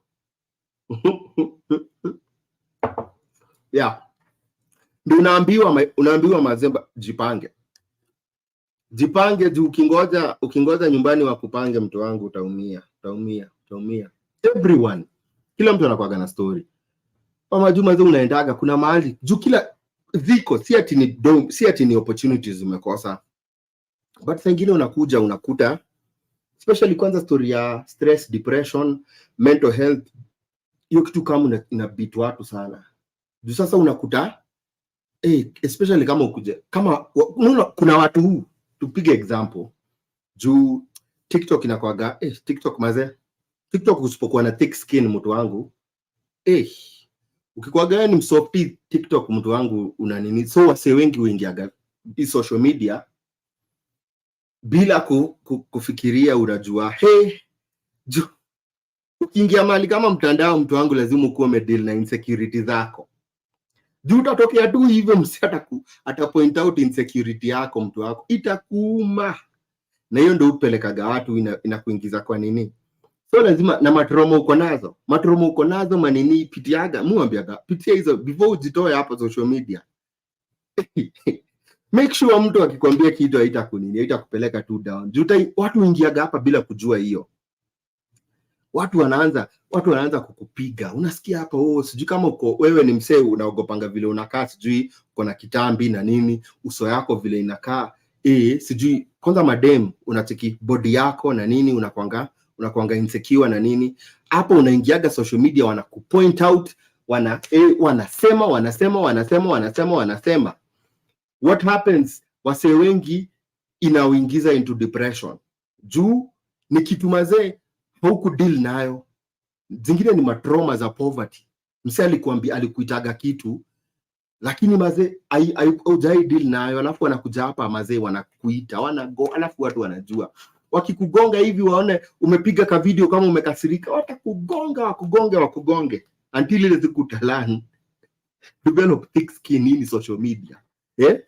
So ile kitu ufanyikaga ni watu sasa hapo ndio ma stress, ma depression huanziaga. Juu kama ni vitu ja deal nazo hatujazoea kukua in that position ya kujua mazee ni poa kuona mtu mazee udeal na maishu ulikuwaga nazo, maishu umegrow nazo, maishu ulikuwa umezika. Ni poa uonage mtu mazee uongea naye na mashida zako. So watu wakiingia depression, mental health ndio kitu moja lichopa watu sana hapa majuu. So unapata uko na everything pesa, kila kitu, everything. Lakini kama mental health haiko fiti mtu wangu, unapata mazee, unaenda hivyo job unapoteza nini, unapoteza marafiki, unapoteza nini. Na hapa Amerika, hapa majuu mazee, hainaga mazee, hainaga huruma, hainaga ati sijui ati umefanya kazi for this long ati tutaelewa. Hapana, utaenda hapo hivyo, mzungu atakuita akwambie, unfortunately we have to let you go. Kwa zile za unajaribu kulia, guy, hamjaona hii miaka yote nimewafanyia kazi hii miaka yote, mnataka kuniachilia saa ile mazee, kimeniramba. Kwa nini mniachilia? Wow, mzungu atakupatia hata tishu, kwambie lia, akupate tishu, akwambie lia, alafu akwambie, wazungu zingine wazee wanakuaga cold man, anakuangalia, yeah, you have 15 minutes to pack your things, na mnamalizana hivyo mtu wangu, na unaitishwa kifunguu. Na hapo usiwahi fika, hata kama huko ndio sijui unafikiria watu wa kazi ndio familia. Ukifutwa kazi uachiliwe hivyo, usiwahi fika huko. The next minute tutafika huko, utaitiwa polisi mtu wangu, utatupwa ndani, trespassing. Hapa wazo relationship mingi zinakuaga ni transactional tu mtu wangu. Unadhani guy, na nimewafanyia kazi sijui miaka 10, miaka sijui ngapi na nini. So majuma watu kujanga, but ukiishi sana ndio utakamjue. Life lazima ukue mtu resilient, lazima mazee ukue na a good headspace. Because the other thing, kama sasa unaona sasa depression, mental health zimekuingia sana, na hizo matrauma zimekuja sana, watu sasa upoteleaga kachupa hapa mtu wangu. Na kama unajua sisi Wakenya hoe, na ukianza hapa mtu wangu kukop, guy, mnaonanga hapo mazee, mnaonanga guy, wasikia ati mtu ako na DUI sijui nga ule ni bamba babika juzi sana. Mtu amepata DUI 5, 6 na bado anaendelea kukunywa. So unashangaa, guy, pombe imekukataa, na hakuna kitu mbaya kama pombe ikukataa. Woi, pombe ikikukataa na ukatae kukubali, itakuaibisha ukose kwa nini. Pombe inajaribu kuambia, okay, unapata DUI ya kwanza. DUI ni ukiendesha gari alafu umekunywa pombe, alcohol limit yako imepita kiasi. Kuna ile level nini, whatever ile state huko wanakuaga ameweka, okay, driving limit ni ukipitisha hii kipimo una drive under the influence of alcohol. Unaona, kama uko chini uko sawa. So na mara mingi haikuagi ati pombe mingi ndio upite hiyo threshold. Unasimamishwa mara ya kwanza. Hapa niliwaambiaga either watu mna drive nao ndio watakuitia polisi, ama polisi mwenyewe atakusimamisha. Mara mingi mkiendesha hivi alafu mtu tu anaona gari yako ina nini, atapiga 911, aambie by the way tunaendesha hii gari kwa hii nini, na kuna a drunk driver anaendesha. Hapo unastukiaga tu karao ameingia, amekusimamisha, amekunini. DUI man, wewe unasikia sasa DUI ukipata 1, 2, 3, kai, at that point sasa wewe, I think DUI 2 ama 3 unatupwa ndani jela. At some point DUI unanyang'anywa license for a certain, at some point unajua unaweza nyang'anywa license for a very long time, indefinitely. Ukiendelea kunini, upatana na watu man. Na hii pombe yetu zingine wa Kenya inakuanga mbaya mazee, ndio tujaifundishwa control. Yani guy, ukijingiza kwa hiyo shida hapa America, life yako inakuja inakumaliza mazee. So unfortunately tuko nao watu hapa mazee, kuna watu hapa waliingia land of opportunity, lakini lazima ujichunge man. Lazima ujichunge. Nipigie hiyo. Sawa Oscar, takupigia hiyo research. Pauline, what are the documents required? Pauline Cheng, what are the documents required to carry while visiting the embassy if one wins the DV lottery? ukishinda DV lottery, history ya kuchange ma topics from pombe to nini to wengine wacha ni reset akili. So ukienda kwa embassy, kuna zile documents unaona, zile documents unaniniaga vitu kama good conduct, PCC, police clearance certificate, wanahitaji birth certificate yako, passport yako, certificate yako ya high school na nini, I think nini ya ngoja, that's the bulk of, hiyo ndio the bulk of things. Kama uko na makesi, kama uko na nini, uko na criminal nini, unaenda hapo na hizo ma documents, kama ulijaza uko na hizo vitu, but basically that's the bulk of things. Na obviously host wako mali unaenda, affidavit ya support na nini na kadhalika.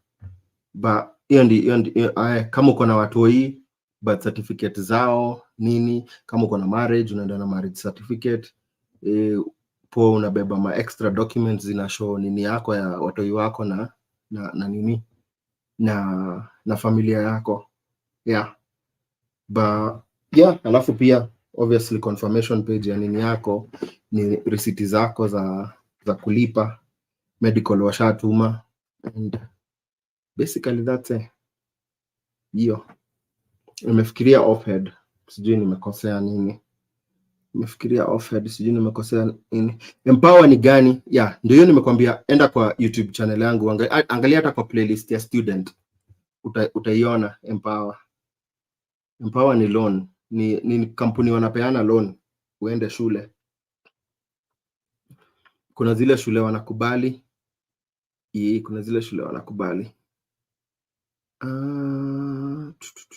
haya maze, wadau tumekaa 2 hours na nini. Hata mama ameanza kunishtua, haya wacha nimwambie nini ninamalizia. Haya fiti watu wangu, otherwise maze, YouTube channel yangu iko na information kibao maze, nipoa kuchanuaga watu maze, watu wanakaga wamechanuka watu wa TikTok, watu wa nini. Thank you for being here, hopefully umesaidika na kitu. Watu wa FYP wanakaga mara mingi ni marafiki zako wenye hawataki kukusupport. Hawezi taka ati nini yako ikae ni kama ati hawezi taka kupatia like maze. Salimika watu wa FYP, marafiki zangu. Marafiki nimejificha, wametaki kunipiga support na kusalimia wewe, ewe ndugu.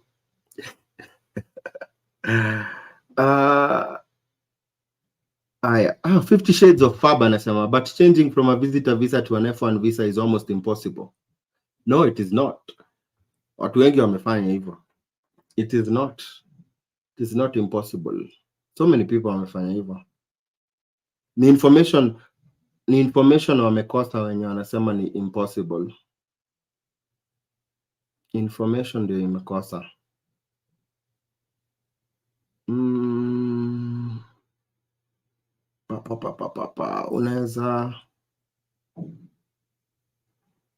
Unaweza enda shule after unaweza ingia shule after kujiwasha.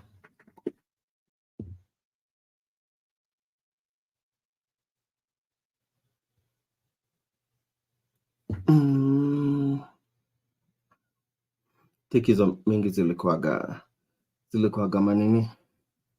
Hizo mingi zilikuwa jaribu kuona na make sure at least nimejibu as many questions as possible. Anyone want him global? Mtu wa him global. Lakini unajua mimi kitu nimekuwa nikiwanda, hebu niwaulize watu. Gambling vile nimeona Kenya mazee imekuwa kubwa. Mimi ningetaka kujua ina affect aje watu. Juu man, hizi vitu mazee kama kina masloth na akina aviator, hizi ma games madhona ama na hizi ma gambling nini, unasikia sijui Mpesa, sijui nini, Odibet, sijui, na vile zimekuwa mingi hivyo, mimi nashanga na economy vile ni mbaya. Mimi najaribu juu kuna ka story najua kako hapo akaongewi. Vile najua Wakenya wako na hapa na gauge. Na unajua mazi gambling inakuwa kuna gambling addiction, mtu wangu wa gambling addiction inakuwa mbaya. Personally kwa sababu najua nilikuwa actually one of my jobs hapa US, nilikuwa nafanya kazi kwa nini casino, an international casino. Nilikuwa nafanya kazi kwa corporate house, ndio nilikuwa accounting manager. Wow. Na man, kitu nilikuwa naona watu wanaingia, sijui kama the same thing. I don't know if it's the same thing Kenya like it is hapa hivi, but ukienda kwa casino mingi hapa America, pombe ni bure. One of the reasons why wanataka, unajua watu wakikunywa pombe wanakuwa generous, wana own manyumba, hawa own pesa hawana, so hiyo pombe inafanya pesa ina flow easily. So every casino unaendaga, pombe ni bure kwa everyone as long as una gamble uko nini. Thank you Echo. Pombe ni bure. Alafu sasa unakuta mazee, kuna watu VIP lazima kuna spend dough to a certain level, unaekwa VIP. Ni one of the things nilikuwa naona, yani ulikuwa na mother mmoja anakuja anaangusha kama 100,000 in one sitting. 100,000 US dollars, mtu wangu. Kama ujui hizo ni ngapi, ni kama mita 15. 15 million. Siku moja, one day, one sitting. Inaenda hivyo. Na in as much as uko na pesa mingi, hiyo ni pesa mingi sana kuangusha. So mtu kama huyo VIP, anasaviwa everything, ako na VIP treatment. Yeye hata gamble huko nje sijui kwa maslots na nini. Yeye ana gamble kwa VIP room, mtu wangu, zile viti amekalia, ako na experience man, anatreatiwa kwa hiyo nini. But one of the things nilikuwa nina notice ni some of the VIPs mazee walikuwa, unacheki mazee vile wamespend pesa yao. Unasikia mtu mazee the whole year ameangusha mita kama moja US dollars, imeenda mita 1 million US dollars imeenda hivyo gambling. Juu gambling ni kitu kingine ngori. Alafu gambling ukushikaje? Gambling kushika wale wamejaribu kitu kama kapul. Juu mimi natiki nimejaribu kama ya pool. Unaenda hapo hivyo pool, unacheza game, unashinda kamoja. Unashinda thank you so much for your gift. Unacheza kamoja. Ukicheza kamoja, unaona umeshinda. Hiyo siku the next day unakuja. God, unadhani itakuwa the same thing, utacheza uziokote. Zile pesa ulikuwa umekula unakuliwa. Sasa hiyo dopamine, unajua dopamine kana activate yangu, unasikia nikienda kesho nitashinda. Nikienda kesho ukienda kuangalia mtu wangu umepoteza do. Sasa mimi najaribu kuimagine Kenya na vile hizi manini zimekuwa mingi. Guys, si kitu ina affect watu wengi sana, especially kama mazee uko in poverty na unataka kuchomoka haraka. Unajua sisi ukiwa in poverty mazee unakuanga na zile za dreams of better days, ni zile za wagonde wamekimbia hivi na briefcase za do, alafu mazee wanakimbilia, thank you Kenya One, wanakimbilia makarao, anatupa briefcase inaanguka kwako. Of which ni vitu haziwezi fanyika. Lakini najaribu kuimagine man, na umaskini kutoka kwa umaskini haraka, vile hiyo kitu imeaffect families man. Juu ile kitu na gambling mimi najua ni the house never loses. The house haitapoteza. Utashinda leo, lakini kushinda yako leo itakuhook mpaka ile siku utapoteza kila kitu. Guy, na hiyo kitu maze, wakisha activate hiyo gambling, sijui kama kuna movie fulani hapo hivyo ya jamaa ilikuwa imechezwa na ujamali, alikama kapas. Umse alikuwa na gamble, alikuwa accountant, ana gamble mtu wangu, akaiba, anaiba do, anaenda ana gamble. Anaiba do, anaenda gamble kila kitu. Na hiyo kitu mani kikuingia ni kama kishetani kinakupossess. Kishetani kinakupossess mtu wangu, hata kama unajua hii ni school fees ya mtoto, sifai kuwekelea bet. lakini unajikuta umeekelea bet. Mimi na Aki na hizi makampuni za kubet zimekuwa siku hizi hata ni online everywhere, unafanyia tu mali huko tu, hata huko Bundus wapi bado na mimi najaribu juu hiyo, na najua watu waongelelei, ndio hizi kampuni zinatengeneza do mingi sana, jua zipotezi do, lakini kuna mtu anakuja anaongelelea hiyo story ya gambling addiction, ama ni kitu inaenda tu inapotea. Jua I'm very sure watu wamepoteza manyumba, familia, kila kitu, nauza kila kitu. Juu kama nauliza hii ni kitu foreign kwa Kenya ama haiko? Hii ni kitu foreign Kenya ama iko ama haiko? Gani? Na avieta iko Kenya ama haiko? Oi, Chelsea. Unajua ile ni mbaya, hangover ya gambling inakuanga mbaya. Unapata nishaipatia kiwase, especially hawa na bettingi magame. Uko pale hivyo mazee, unaanzanga kuishi guy. Si nilikuwa nafikiria kuwekea Chelsea. Kwa nini si kuweka Chelsea mazee? Kwa nini? Na hiyo ni kitu, hiyo kitu ni serious. Hiyo kitu ni serious man. Kama uko hapa man, woi, jaribu usiku, kuna help wanapeanaga. Hiyo kitu kisha kuingia, mtu wangu, wewe kisha kuingia ni noma. Itakuja ikubebe kila kitu. Itakuja ikubebe kila kitu maze.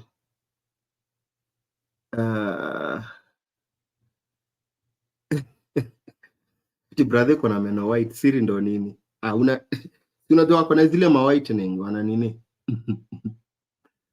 Zile ma strips. Ati food pia ni bure. Food pia Kenya by the way wanapeana nini bure? Food ni bure by the way, casino na nini? Pombe. Guy, unaenda pale mtu wangu akina unajua kuna kuanga na correlation ya pombe na gambling. Na wanajuanga umse tukimoil vizuri, tumpatie kale kanini anapenda, kale ka top shelf anapenda, ataanza kutoboka. Oi. Kwanza usiai kwanza ile mistake kuna watu I think kufanyaga ni kushinda. Ukishashinda hiyo ndio kitu na activating. Kuna ka grid fulani mazee kama wa Kenya tunakuaga nako. Ukishashinda ana activate kuna ka kitu tu kuactivatiwa huku ako zile za kumbe naweza shinda hizi pesa zote. Next time unarudi. Ile pesa ulikuwa umeshinda kwanza ndio inaenda yote. Alafu akili ndio inaanza kukuongelesha. Sasa ukishaanza ako ka relationship next time nikijaribu lazima nitawai. Oi.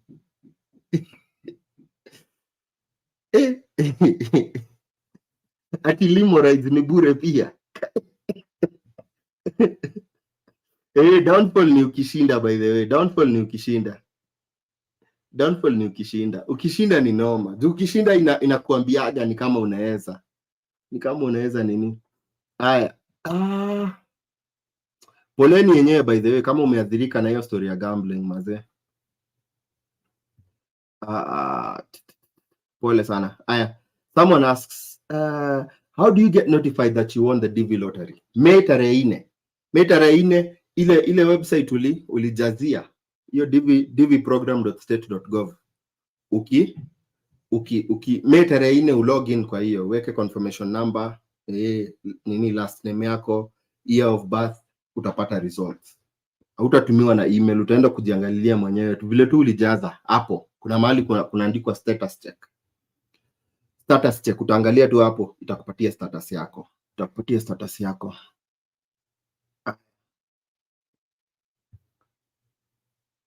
Buda ulisema unahitaji watu wa accounts. Watu wa accounts wanahitajika hapa mazee. Watu wengi sana wanatafuta accountants. Mazee. Buda reconciliation side hustle unaweza unganisha. Reconciliation side hustle. Like the accounts ama reconciliation gani?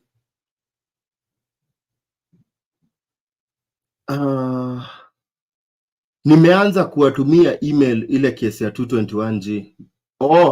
Fiti. Vintage. Zidi kufanya hivyo mazee. Zidi kufanya hivyo mpaka wakurespondie. Ahmed anasema mimi ni Mkenya lakini nina biashara TZ Tanzania lakini sina Kenya. Sasa embassy wakaniuliza interview ties. Nitafanyaje? So wewe ni Mkenya, kuna biashara TZ. Si utasema tu hiyo biashara yako ni tie. Biashara yako ni tie, family ni tie. Kama uko tied to any community based organizations, CBOs, non-profits, student homes, nini, hizo zote ni ties. Biashara yako doesn't matter mahali iko. Alafu by the way, kama uko na biashara TZ, actually naweza kuambia jaribu enda interview TZ. I think watu wengi wanaenda TZ wanapata, lakini watu wameanza, sijui kama wataanza wataanza kujua hiyo ujanja. Wase wengi wameenda TZ wa Kenya wanapata. Lakini I think watu sijui kama wataka wajue hiyo ujanja watu wanafanya. Lakini lazima uwe na legit reason. Kama sasa wewe biashara yako iko TZ, unaweza enda kusema uko hapo on business. Biashara yako iko hapo TZ.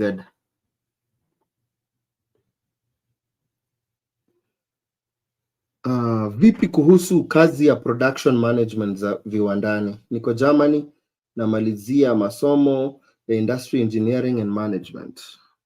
Production management. Honestly, sijui hiyo.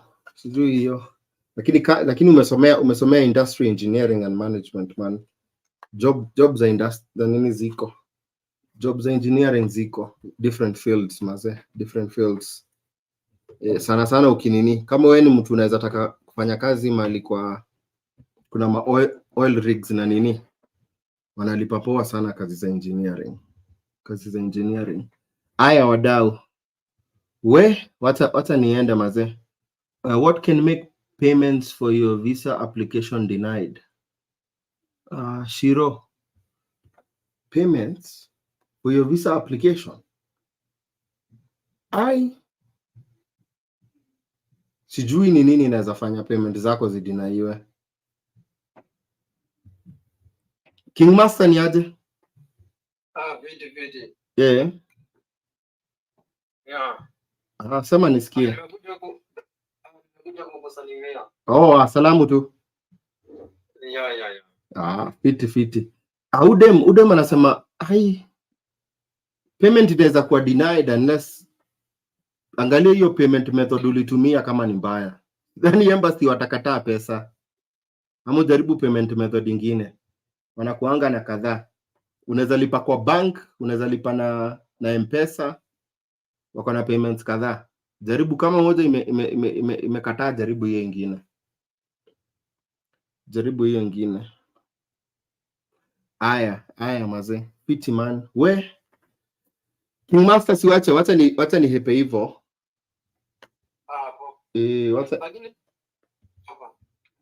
Sema, ulikuwa unasema kitu? Nilikuwa nataka kuuliza kwa besti yangu alikuwa ameniuliza.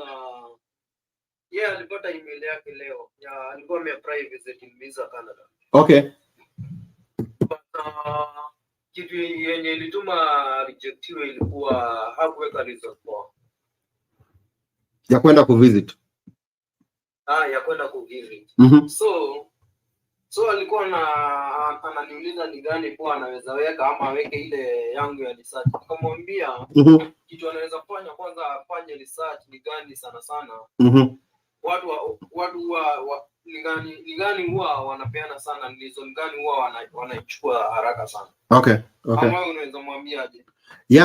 Alikuwa make reason gani before? Reason alikuwa ameniambia aliwacha Branca, sijui akaweka sijui ati hotel sijui nini. Hapo ndio alitupa mbao basi. Unafaa kuweka reason. Reason ikuwe si lazima atikuwe Canada, si lazima atikuwe reason kubwa. Niliambiaga some of the things even though najua sasa kuna mtu ametumia hii. tayari najua ashapata. Unaweza enda kuona hockey game. Unaona hockey game ukienda pale kama we ni fan, unaona I grew up niligrow up nikiwatch hockey. Alafu kuna ma icons wa Canada wale wakubwa. Kaandikia ka story kama hapo hivyo unataka kwenda kuona hii nini una Google tu hapo hivyo, unaingia Google some of the big Canadian hockey players. Okay. Alafu na check ile timu alichezea. Unaangalia kama ni kama juu unaona Canada ile NHL National Hockey League wako na kama nini Vancouver Canucks, Calgary Flames, akina zinanipotea but ziko mingi. So Calgary nini Flames iko Calgary. Unaona? Nini Vancouver Canucks wako Vancouver. Kuna timu ya Ontario. Unaona? Kuna Maple Leafs, kuna teams mingi za hockey. So unaenda wewe ni fan, umegrow up ukinini unaenda kuona game. Umebuy tiko, unaenda kuona game, unaziweka hapo kwa application yako na unaduma. Yeah. Mtu anaona wewe ulikuwa fan, umekuwa ukitaka. The other thing kuna baseball. Baseball iko Canada pia. Baseball unajua sasa kama NHL ni ligi ya US na Canada. So actually hata mtu wa US anataka kwenda US anaweza tumia the same thing. Juu uingie US unataka kwenda kuona hockey game, unaweza kuja hapa kwetu na useme ni aje mtu wangu nataka kwenda kuona nini Colorado Avalanche wakicheza, ama nataka kwenda kuona Boston Bruins wakicheza, nataka kwenda Vegas, unaona Vegas Kings wakicheza. Hivyo ziko mingi US, ziko the most kuliko hata Canada. Unaenda hockey game, alafu pengine nataka kwenda kuona hockey game kadhaa za nini. The same way na baseball kuna teams za Canada na teams za US, zote zinacheza ligi moja. Unaona Toronto Blue Jays, unaona hiyo unaweza sema hata niende kuona baseball game ya Toronto Blue Jays, hiyo iko Canada. Hata kwenda kuona baseball game hapa US, baseball teams ni mingi maze, Colorado Rockies, San Francisco Giants, ziko all over. Sports ni njia watu wajuangi, lakini unaweza tumia. Unaona kuna hiyo, kuna bake NBA, kuna teams za Canada pia ziko NBA, na kuna teams mingi sana za NBA hapa hivi US. Hivyo tu. Yeah. Sengine hata si lazima ikuwa kitu kingine big. Karizon tu karais na kana make sense. Unafanya na make sense. Namuelezea. Haya, na haya. Wewe akina ukiai mwenye atatumia hiyo mambo ya hockey, bake ama MLB ni baseball. Kuja ucomment mazeutu. Kuja comment kwa YouTube channel utuambie ulipata visa na hiyo nini. Tutafurahi sana. Mimi naweza furahi sana nikisikia mtu juu hiyo ni kitu na make sense sana. Hiyo na make sense sana. Aya, fiti man. Aya, poa. Aya, poa. Fiti.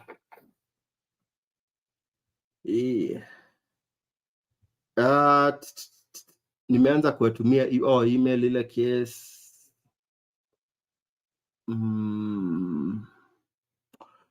Plant operator jobs ni mingi maze.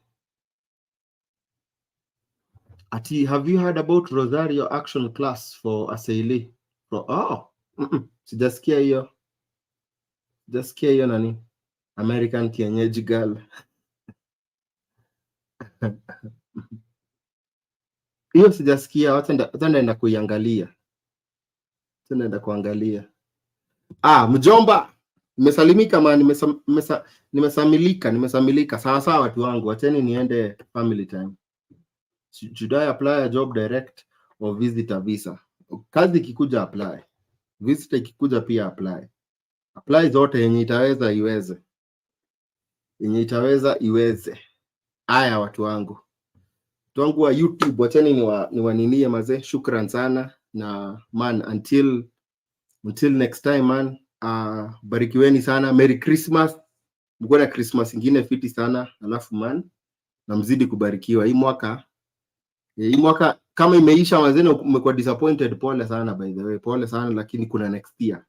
Tunaoga, tunarudi soko 2024. Niliwaambia America ama Canada tunakuja by fire by force. Fiti man. Barikiweni sana.